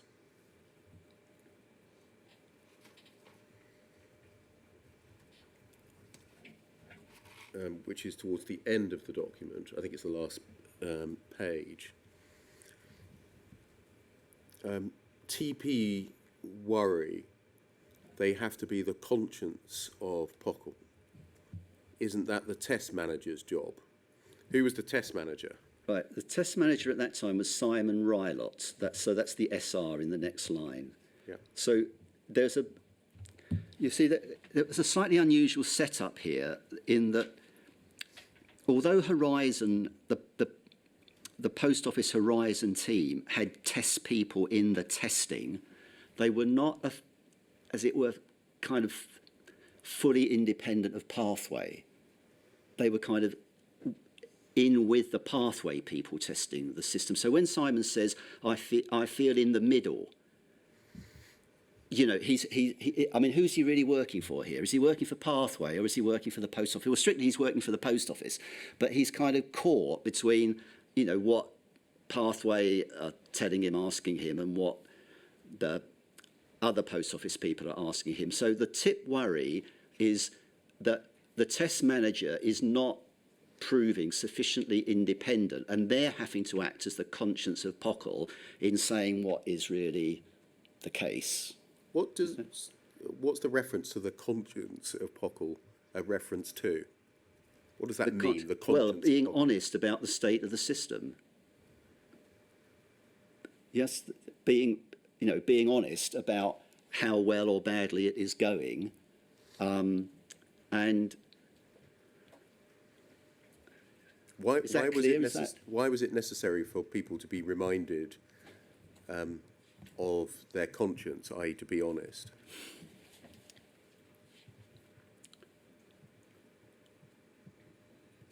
Perhaps the way to understand it is this. You know, the pathway system is providing the crucial accounting data, and that accounting data has to go into the post office back-end systems. It doesn't just sit within the pathway environment. You know, the accounting information has to go into their back-end accounting systems. So the Chesterfield people have got to control that interface. You know, they have got to be responsible that clean data goes into their accounting systems. And if they're not getting clean data, they've got to say it. So that's what I think is implied by the conscience of Pockle. You know, if they're not getting clean data out of the system, they've got to put their hands up and say, this isn't working right. You know, you've got to do something about it. Thank you, I understand. That document can be taken down. Now, I think notwithstanding the knocking heads together or bringing parties together that we see reference to in that report and the solutions identified in that report, I think it's right that by the completion of testing in mid-November of the third cycle of model office testing and the third cycle of end-to-end testing, that hadn't led to an improvement in the situation. No. And I remember that this was kind of a seminal moment for me on the programme, perhaps because I had worked on accounting systems at Coopers and Lybrand, you know, for a major audit firm. How can I put this simply? You know, I mean, I knew that accounting systems had to work. You know, accounting systems had to have financial integrity, unequivocally. So to have a concern at this stage, as I itemise in this memorandum, that it's not working is, you know, fundamental. I mean, I'm looking at my own witness statement here, where on page 6 I say, we have not demonstrated the end-to-end data and financial integrity of the system to the extent that is required for entry to the final model office test and end-to-end run. All right, we've not demonstrated end-to-end financial integrity. That is a fundamental requirement of the system. I think I was. Sorry to interrupt you. Yeah. I think you wrote a briefing note to exactly that effect, didn't you? Yeah, I think I was alarmed, I think would be fair to say. I was alarmed at this point.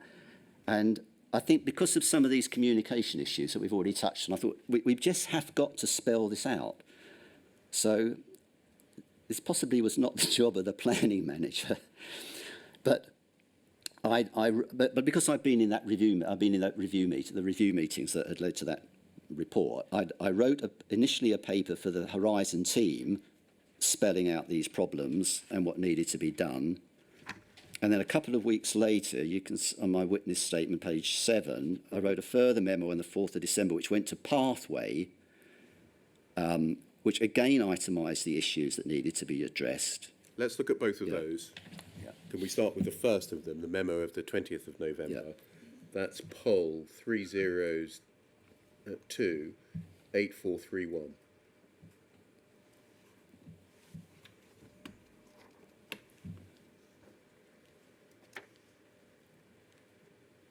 Thank you. Can you see at the top it says briefing note on status of testing 20th of November 98. And if we go to the second page, can we see that it's in your hand?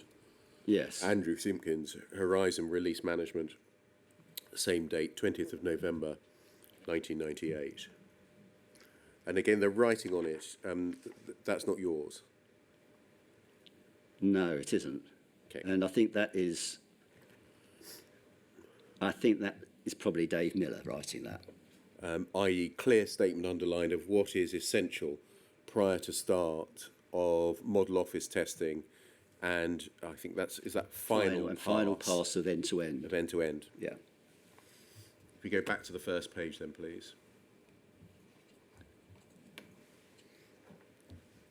The MOR3, what's the MOR3 cycle? Okay, so as in most system implementations, you will run a number of cycles of testing, because one cycle is never enough to get rid of all the problems. So So the idea was there would be 3 cycles of testing, MOR 1, 2 and 3. Probably functionality would be added to a degree through each of these cycles. But the idea is at the end of MOR 3, you should have a system that is essentially working, so that when you go into model office test, you're more concerned about the overall procedures are working, all the accounting numbers add up correctly, because the approving MOT would actually take you into live trial. So you needed to be in pretty good shape at the MOR3. Not perfect, you're almost bound to be some issues outstanding, probably quite a few bugs that will need to be fixed before you go into MOT. But you've got to have, you can see in the second paragraph, we have not demonstrated the end-to-end data and financial integrity of the system to the extent that is required for entry to the final MOT and end-to-end run. And that's what you said in your witness statement, and you obviously italicised it and I think emboldened it. Was that the key message from this document? Yes. That's why it's in bold italics at the top. Yeah.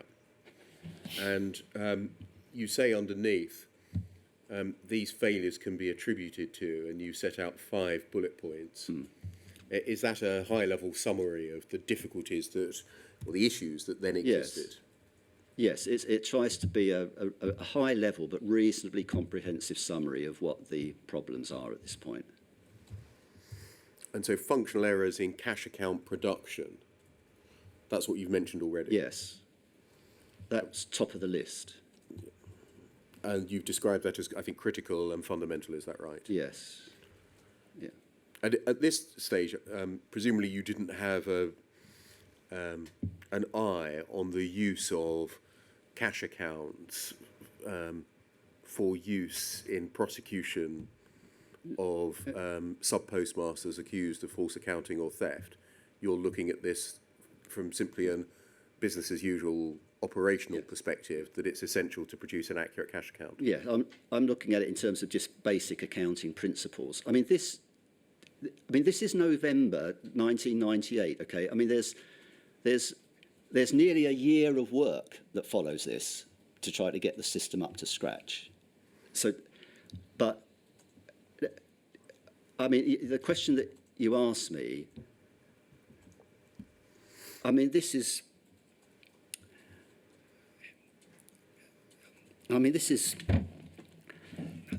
I never knew in my entire time on the project that there even was a post office investigations team, let alone that people could be prosecuted. I just did not know that existed. So,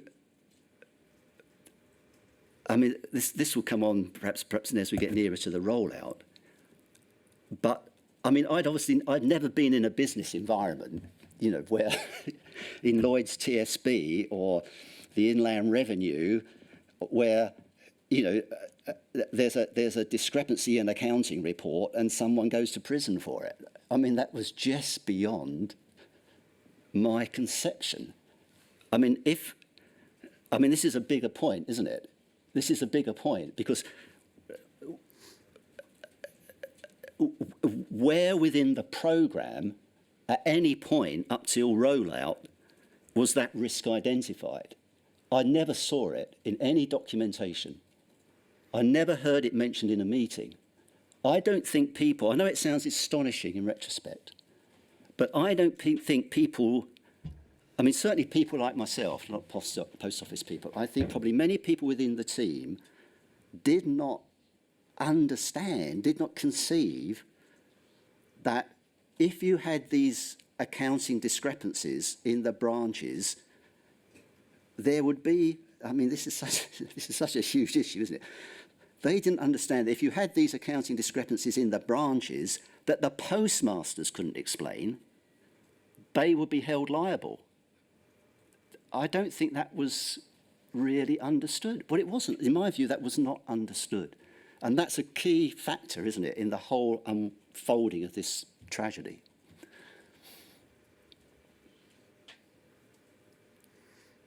If we go to the second page, please, in terms of the consequences, in the second paragraph, having set out some work that needs to be done, you say this work will mean that model office testing cannot start on the 14th of December.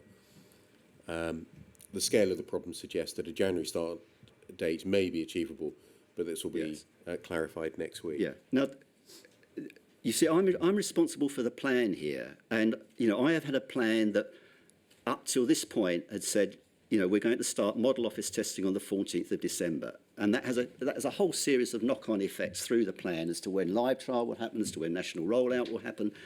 So I've just discovered that this kind of has just rendered the current plan redundant, because we can't hit this key date. We clearly can't hit this key date. Now, in the plan, which had been largely, initially had been constructed around what Pathway predicted were the length of the test cycles, at this point I thought this is not holding water any longer. Fortunately, in the plan, we had put some contingency time in case things had gone wrong. So I knew that I had at least a month's contingency in the plan to address these kinds of problems. So, not all was lost, but at this point we are starting to see an impact on the probable live trial date and the national rollout date, because these problems need to be fixed as far as possible before we move forward. So the scale of the problem suggests a January start date, late January start date may be achievable, but more work needs to be done. Thank you. Can we go back to your witness statement, please? WITN 060900100 at page 7, please.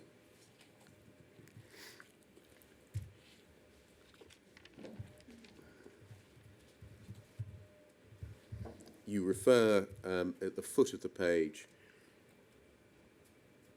thank you, to the second report that was produced on the 4th of December. In the interest of time, I'm not going to look that up. But you say in the last 5 lines, at this point in early December 1998, there was therefore an unequivocal assessment regarding the seriousness of faults that had been found in these first cycles of testing. ICL Pathway accepted the need to address these faults and that additional testing time was required. Is that right? Yes. So I think we spelled out the problem as clearly as possible. We weren't saying that it was, obviously impossible to recover from this situation. That Pathway, accepted the need to address the faults. A time was allowed for that to be done. Additional testing activity was introduced into the plan. So the hope was that they would fix it.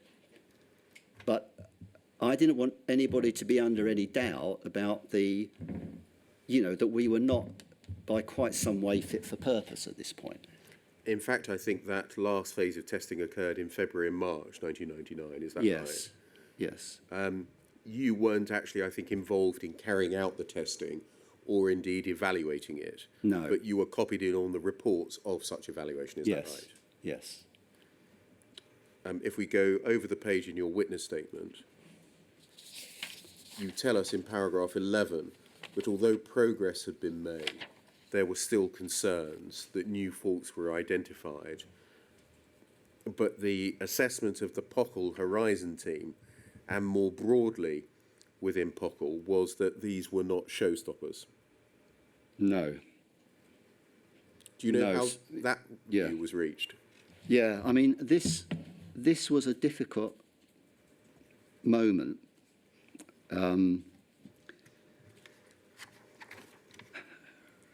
It was a difficult moment because you weren't, I say you weren't, I wasn't, and I think some other people on the team, you weren't convinced that it was all really working right yet. I mean, the reports out of end-to-end testing and model office testing were in some ways positive. I mean, clearly progress had been made, and there were fewer problems in those test runs, but there were still some worries, say some significant worries, But here you're in a very difficult balancing position here. You're trying to say, yes, you've still got some problems that will need to be fixed in the software, but the program isn't just the software. The program is the deployment of that software to 17,000 offices and the training of 40,000 plus staff. So for the program to be successful, you really needed some evidence as soon as possible as to how good is the training of staff, how good is the help desk support to staff, how resilient is the hardware environment in the branches. You see what I mean? Because all of these are essential ingredients to providing a solution. So at this point on any program, you're having to make a kind of balanced judgment between, okay, we think there are possibly going to be a few problems in the software, but that is outweighed by the benefit of getting real evidence on these other issues and real evidence of how the software works in a live environment. I mean, you always learn things moving from testing to some live operation. You know, something always comes out when you go into live operations. So there was a balance in this decision. So you go into a live trial, 200 offices, it seems a lot, but it's probably not a lot in the scale of the post office as a whole. But you kind of ring fence those offices and you seek to give those offices some extra support so that you can begin to understand what might be the bigger issues when you come to roll out to 17,000 offices. So you're trying to progress that aspect of the program at the same time as improving the quality of the pathway software. You say at the foot of the page, another area identified as needing careful attention in live running. And just stopping there, in live running, do you mean the live trial? The live trial in still the 200 trial. Yeah, in the 200 offices. Was the ongoing reconciliation of accounting data between the outlets, and by the outlets do you mean the branches? Yes, yes. And the back-end systems, and the accurate synchronization of updates to the live reference data, which could impact the accuracy of reporting. These were important observations that would need to be addressed in the live trial and in national rollout, and indeed in ongoing operation of the system. You're describing amongst the things you say there, reconciliation of data between branches and back-end systems needing to be addressed in the ongoing operation of the system after the live trial and national rollout. But that would be... How would that be addressed? Yes, I mean, that issue is like a business as usual issue for any business, isn't it? I mean, no matter what system you put in and what you're using, you have to maintain a constant monitoring that nothing is going wrong within the accounting system. You know. But wasn't this a little more than that? Yeah, it was more than that. It was. I mean, but I suppose what I'm trying to say, but that's fundamental, isn't it? Yeah. It's fundamental that you should continue to monitor that, not only obviously in the live trial and in the national rollout, but ongoing.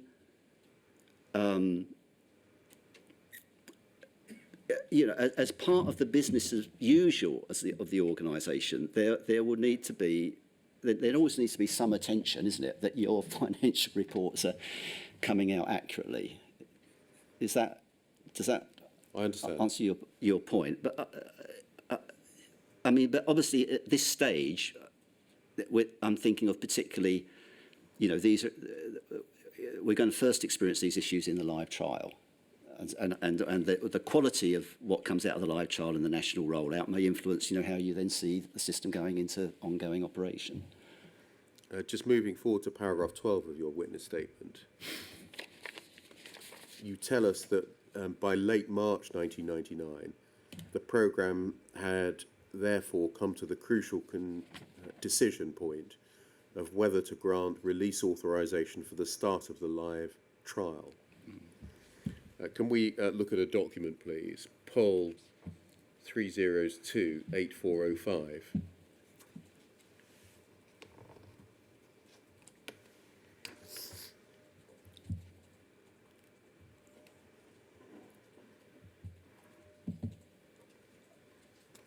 This is a letter from Stuart Sweetman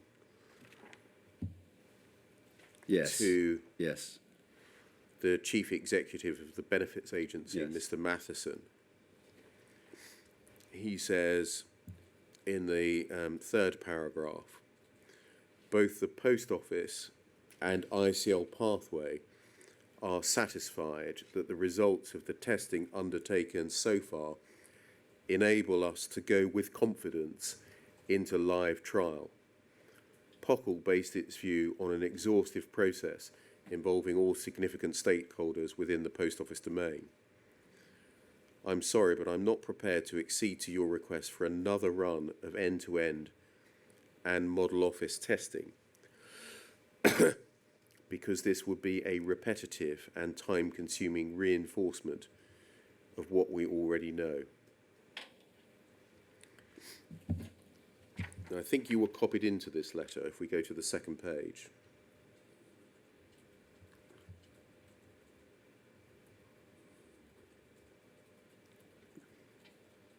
Can you see that? Yes, yes. Can you tell us the context in which this was written? A very political context, Okay. And what do you mean by that? because this is April, isn't it? This is late April 99. Yes. As we now know, the BA exited the programme in May 99. So I'm not involved in any negotiations, discussions with BA really about that issue, but the for reasons which one perhaps can deduce, the BA was not happy. I need to try and use my words carefully here. I'm just trying to be factual. The BA was not happy to see the programme progressing. So they, for example, at this point, didn't want us to move towards a live trial, even though the live trial didn't really have much bearing on them because it didn't affect their functionality. It didn't change their systems because we were only doing child benefit. They were, how can I put it, resistant. I would say they were resistant to progress. So that added to the tension at this point. And I think the Post Office were concerned, not knowing the outcome, perhaps not yet knowing exactly how the BA thing would unfold, that the programme was at risk of being slowed down or derailed. So they wanted to just keep making progress. And as I've explained, the progress would be to undertake a limited live trial to gain further experience of the system in the hands of real users. I remember this was a very fraught moment, as you can imagine. This period. I mean, as I say, I wasn't involved in any of the discussions or negotiations, but I mean, I was aware. It was very evident to people like me on the programme that this was quite a tense situation as to what is going to happen at this point. And what was your view? Did you think it was necessary to have another run of end-to-end and model office testing? As I just previously tried to explain, I think this was a difficult call. I mean, I've already explained that I had a strong view about the need for the financial integrity of the system. And I suppose I would have to be honest and say, I wasn't wholly convinced at this point that it had been solved.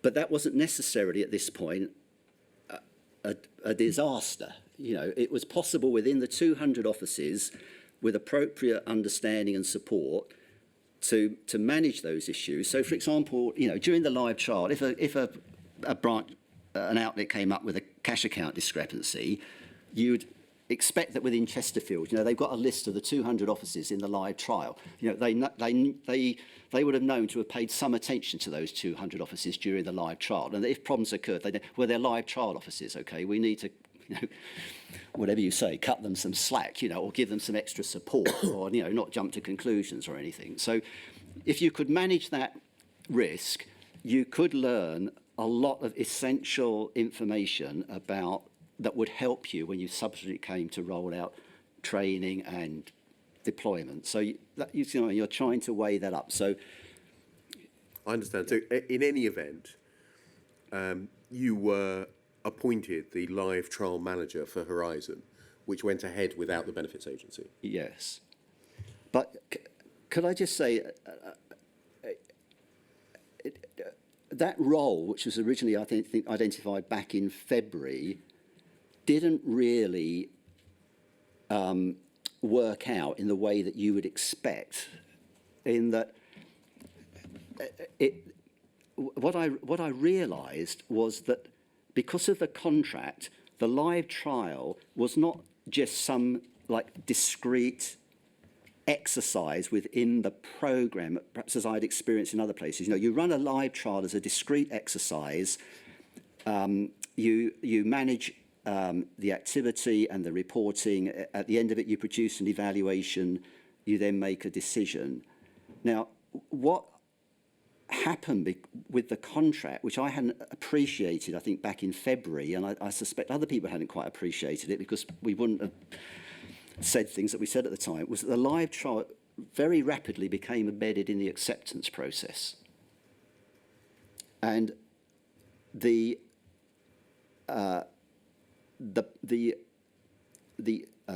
issues and the progress in the live trial basically became evidence that fed into the acceptance process, not into some separate, program managed activity.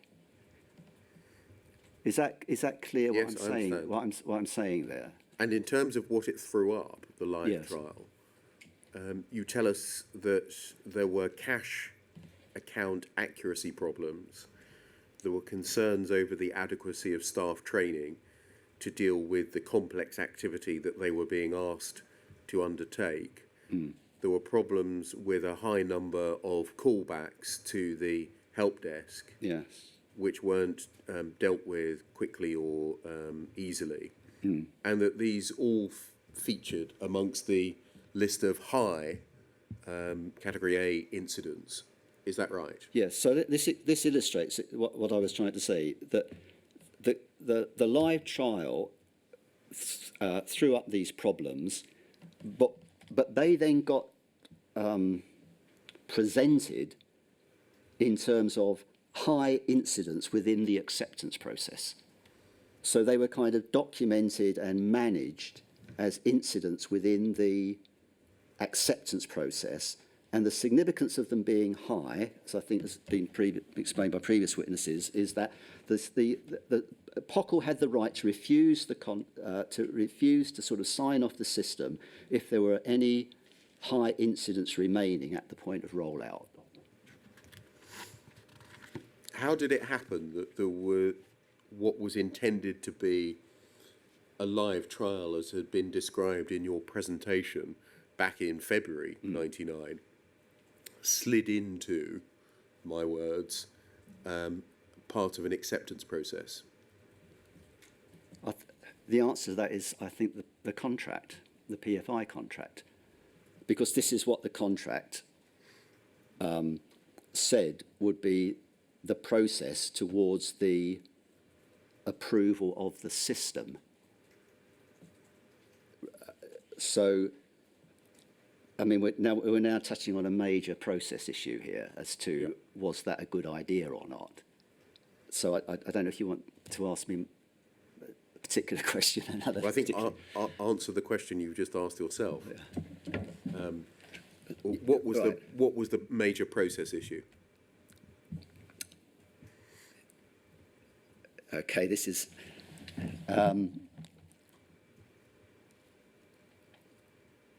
I mean, this goes to the nub, really, of how the system was endorsed for rollout, the contractual acceptance process made it work in terms of the reporting of these incidents. I mean, I don't know whether it would be worth going and looking at the next document I reference in my witness statement towards the bottom of page 11. This might just help me explain. Yes, we can certainly Things, do yeah. that. The acceptance incident hot list, That- or the meeting of the 13th of August, I suspect we're going to come on to. Well, if you want to look at the hot list first, Yeah. that's poll 302-8355.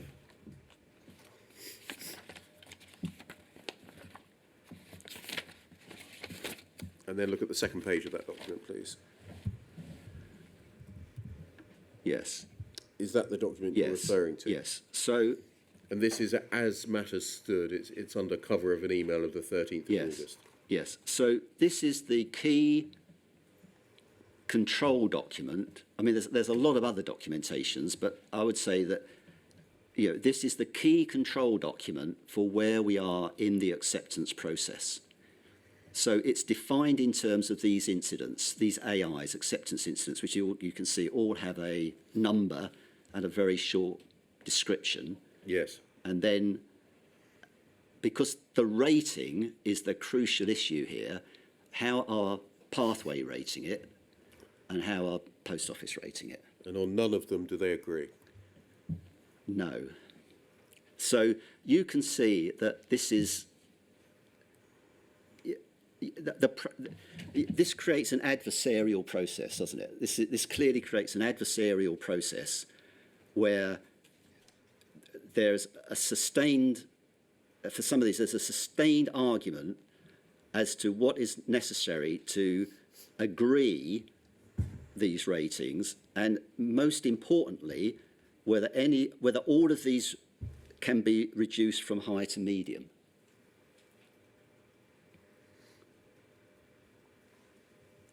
So that there are I mean, there's a lot going on here, but in terms of focus, the focus is on the three high ones: 376, 218, and there's one a bit lower down, isn't there? Yeah, if you go, it's 298 at the three from the bottom.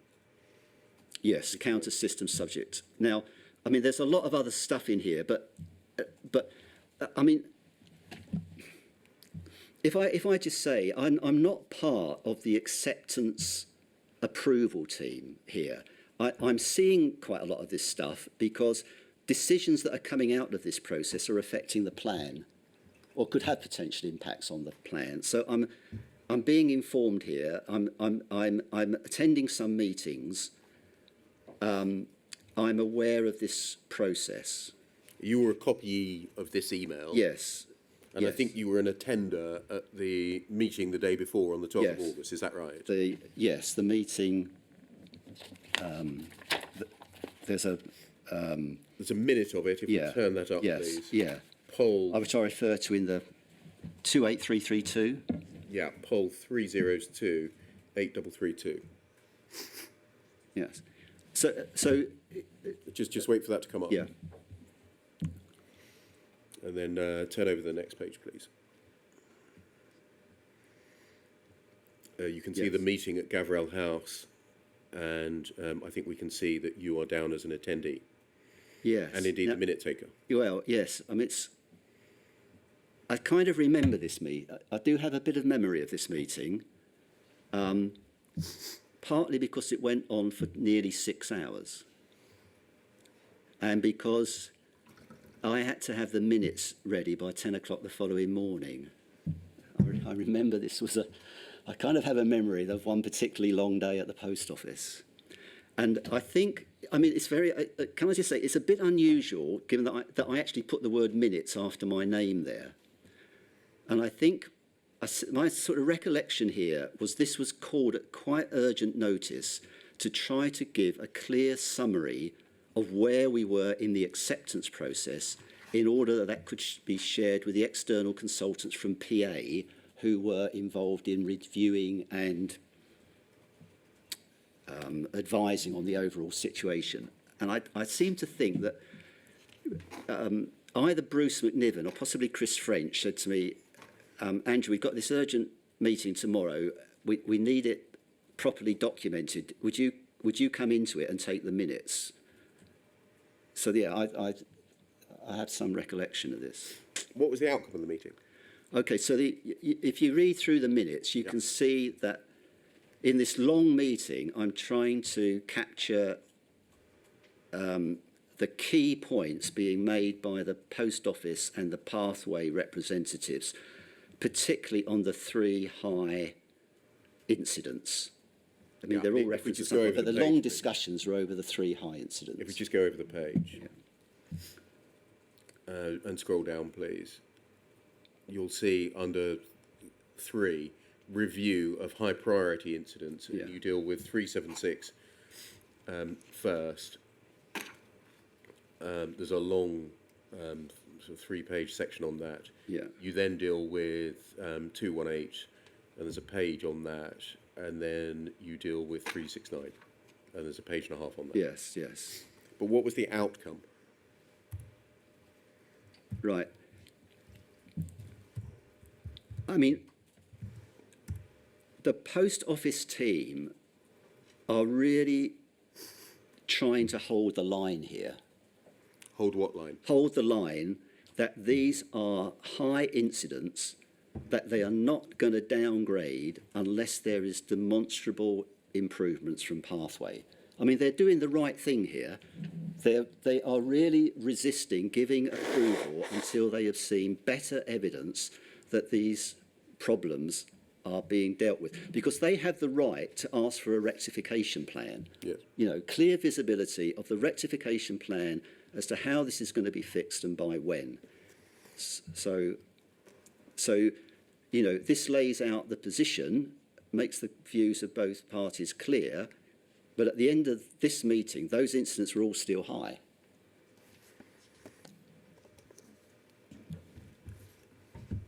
Who was ultimately responsible for closing the high, the critical incidents? I mean, this is mid-August, Yeah. right? According to the plan had set a target date for rollout of, I think, the 31st of August. So at this point on the 13th of August, we're clearly not going to roll out on the 31st. We're clearly not going to give acceptance because these problems are too serious. So I wasn't part of resolving any of these incidents. I mean, for example, Mr. Folkes spoke. You know, he was one of a lot of people given an incident.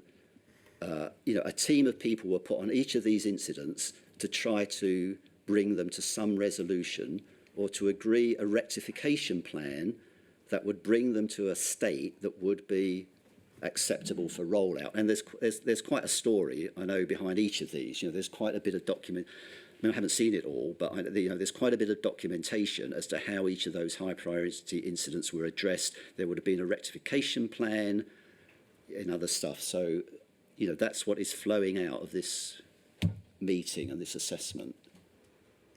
Can we look forwards, please, to poll 3028508? 3028508. We're ahead now in January 2000, and there is an email from Min Burdett. Can you remember who that was? Oh, yes, yeah. I recognise the name. I mean, we've jumped forward a big way here, haven't we? Yeah, We've jumped over kind of 4 months of critical activity. I'm going to come back to it, don't worry. Yeah. Who was Min Burdett? Min was, again, I think, a contractor working for the Post Office, and I think she was administering the kind of follow-up to the granting of acceptance, effectively, in final acceptance around November, and dealing with, I mean, there was still activity that was coming out the back end of that process, and she was trying to manage that remaining activity to some conclusion. And it's an email to the late Keith Baines. Yes. What was his position at this time? Because Keith was the, as I remember it, Keith was the key acceptance manager within the post office domain. So Keith would have been the person with overall responsibility for managing this acceptance process to a conclusion. Did he have a technical background, or was he commercial or legal? I didn't have a lot to do with Keith. I obviously, recognised the name. I obviously met him on several occasions. I saw him as one of the contractual people, okay. not primarily not a technical person. And as you say, the remainder of the document that's attached sets out that Mr. Baines was going to be ultimately responsible for closing the critical remaining AIs, including 376. The covering email says, "I've put down my understanding of how acceptance should work in future. I'll be discussing this with various people next week," and then in brackets, including you, to get their buy-in. Do you remember that they were? It was an approach to you to buy into this process. I don't think I had to give some buy-in to it. I think why I'm in the distribution list is that at this point I am working on the management of the CSR Plus release, and a number of these incidents would, which required sort of non-urgent. These would be non-urgent software enhancements or fixes. So some of those actions would have fallen to the Pathway development team that was actually working on the next release, because that's where Pathway were moving their development resources. So it's understandable that some incidents would be perhaps now dealt with under the umbrella of the ongoing development project of CSR Plus. And because I was managing that on behalf of the post office with other people, they just wanted to make sure that I understood that that was going to be going on, and did I have any issues with it. Do you know why Keith Baines was selected as the person who would sign off closure of the critical AIs, rather than it being a board decision or escalated to Stuart Sweetman, for example? I mean, that is a good question about the whole process here. I mean, was the decision taken at a sufficiently high level and with sufficient cognizance of its significance and implications? That, if that is the kind of question you're asking me, that's a very good question, to which I don't know the answer. Okay. Well, I could give a view on the answer, but... Can you give us a factual answer as to whether you know why this task was given to Mr. Baines? No, and I wouldn't... I mean, that process running between September and November, I mean, at the basic process level, as I've tried to describe, a lot of people are working very hard to find solutions that will fix the high incidents and implement these rectification plans. So there's a lot of work going on to kind of clear the technical nature of the problems, so that there is some reasonableness in the decision to go forward. But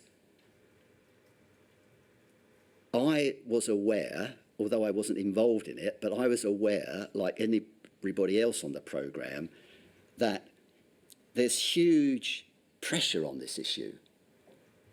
I mean, is this system going to go live or not?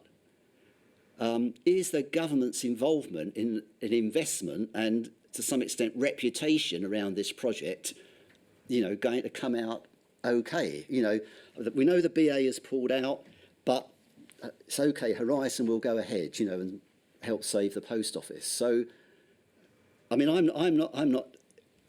not involved in this, but I'm aware that obviously this is going on in the stratosphere. So you have to, you can look at the technical documentation of what is being done to try and clear these hot incidents, but you're aware there are other issues, aren't there? That it's not just the clearing of these hot incidents. There must be other issues going on. What pressures Dave Miller was under at this point, I don't know. But similarly with Keith Baines, to say, well, Keith Baines made this decision that we should all go live, it's not as simple as that, is it? It can't possibly be as simple as that. In any event, you tell us in paragraph 17 of your witness statement that by January 2000, the contractual acceptance process was largely complete. There were 9 medium, 48 low severity incidents outstanding, and a new process was documented and put in place. Yeah, when I saw this again, I was. It's somewhat surprising, given what we know now, that there were so few reported incidents outstanding at this point where national rollout was about to start. Why is it surprising? Well, given what happened subsequently, I mean, if I put it like this, if you read the media, as it were, you're given the impression that Horizon went live with loads of bugs. Why did they let that happen? But as I say in my witness statement, it's not as simple as that. In fact, it's quite surprising how few faults were formally reported at this point. Now, you could question the accuracy, perhaps, of this position. Of course, you could question the accuracy of it, but that's what was on the radar. That it had been reduced to a manageable number of medium and low priority problems. Not no problems, obviously, because this is a major computer system. You wouldn't expect it to be completely empty of bugs. That's just unrealistic. But there was an understanding that the problems had been reduced to a manageable level for rollout to start. Now, just stopping there, you've referred to the stratosphere on a couple of occasions, yes, and indicated essentially pressure coming down from above. Could that explain why the acceptance incidents had been reduced in severity or description to an acceptable level? Or in fact, genuinely, had they been reduced to an acceptable level to allow rollout? No, I wouldn't. I think one should be very careful to question the integrity of the people involved in this process. You've heard like Mr. Folkes. I can know other people in the team who are trying to act with full integrity on these incidents. And whether they were overruled at some point, I don't know. But even on AI 376, perhaps the most critical one of them all, because that's the financial integrity incident, there was a rectification plan in place. There was a monitoring process in place. Pathway actually produced an enhancement at the end of December 1999 to strengthen the integrity controls within the product. So there wasn't a kind of, oh, well, get it in anyway. That wasn't how it worked out. There may have been pressure. Well, there must have been pressure, but there was still, I would say, there was a serious effort to get these things fixed. But there is that wider context. What I'm saying is I don't think one can ignore that, because that context was there. On any view, however, there was still lots of work yet to be done, including on accounting integrity, on system stability, and on support and training for sub-postmasters. And we see that reflected, don't we, in the second and third supplementary agreements? No, see, I didn't see those supplementary agreements, so I'm not quite sure what degree of ongoing remedial activity was kind of baked into those supplementary agreements. I mean, the fact that they were there is a good thing. And I'm sure people try to apply due diligence to make sure that those additional control processes were there.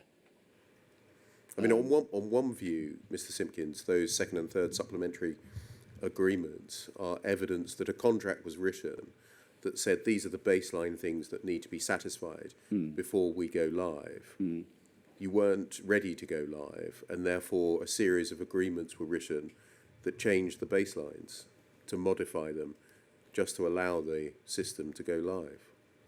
Are you telling me that's what happened? Well, I'm saying that's one view of what those, or the effect of those two supplemental agreements is. Yeah, I never saw those supplemental agreements, so I'm a bit blindsided really on how to comment on that. From my, I mean, I'm not in this acceptance process personally, just to be clear. I'm not in the process. I'm just, because I'm still on the project, I'm aware that it's going on, and I'm aware that a lot of work is being done to try to bring the system up to a state where it could go live. So that's how I'm perceiving the situation. I'm, from my perspective, how did I feel at this point? I was,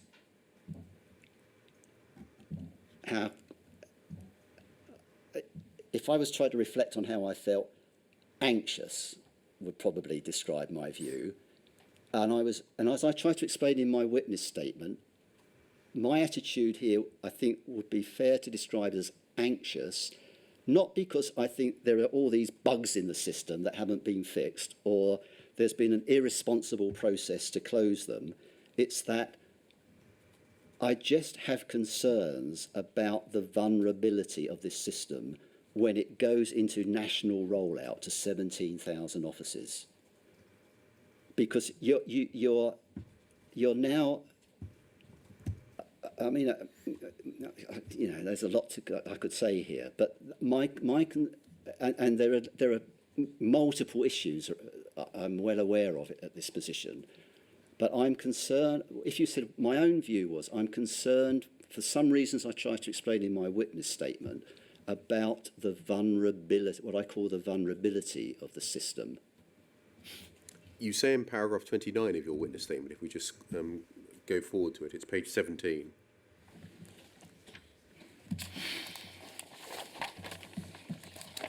WITN, yeah, thank you. Paragraph 29 at the bottom. While I was not personally involved in the specification or testing of the Horizon system, the evidence I saw of the protracted difficulties in testing showed a lack of transparency in how the system worked. Is that one of your worries that you just referred to? I mean, I think I'm following up Mr. Folkes' evidence, which I'm assuming, if I can assume you've heard that. I mean, he rightly placed a lot of emphasis on how the POCL team did not have access to the technical documentation because of Pathways' position that the PFI allowed them to deny that access. So that is what I mean here about a lack of transparency. The Post Office team, both at a technical level, say in Mr. Folkes' area, at the application area, which is more John Marr's area, they couldn't really see how the system worked. So there was a comment, I think Mr. Folkes used a term which was used quite a bit.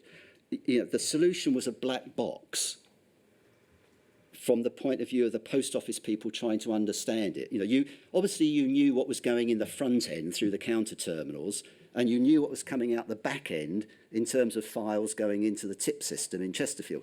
But what was actually going on within the EPOS application, we didn't really know. So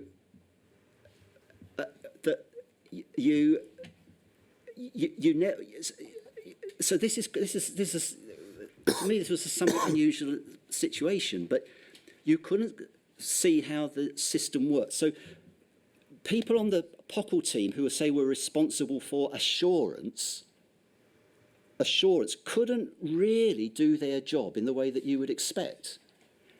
And so I thought it could be quite nicely summed up that, you know, the decision to go into rollout was an acceptance decision. It was based on the contractual acceptance process. It wasn't based on what in many other projects you would have seen as a technical application assurance process, that the system was fit for purpose. I mean, there's a bit of a subtle, well, there's not that subtle a distinction between the two, but, you know, when you're not operating under a PFI contract, you would have gone through a user acceptance test and some kind of assurance process. But under PFI, you're going through this acceptance process, so it's a different animal, and you haven't got the transparency, or the client hasn't got the transparency as to what is going on, and that is significant. And I use the word, if I may continue, I use the word transparency here really in two ways, and two really quite different ways, which probably isn't very helpful. So there's the transparency as I've just described it, in terms of you can't see what is going on at a technical Sorry, just level. stopping you there. Yeah. That's for POCL technical staff involved in particular in the assurance and acceptance phase. Yes, so so the first, yes, how I'm using transparency here is in that sense, yes.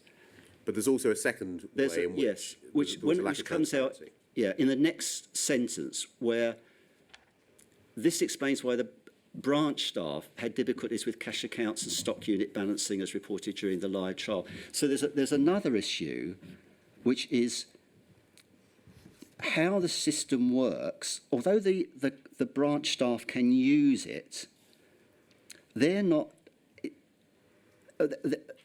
too clear on how it works either. Now, obviously, they don't have to understand it at a technical level, but to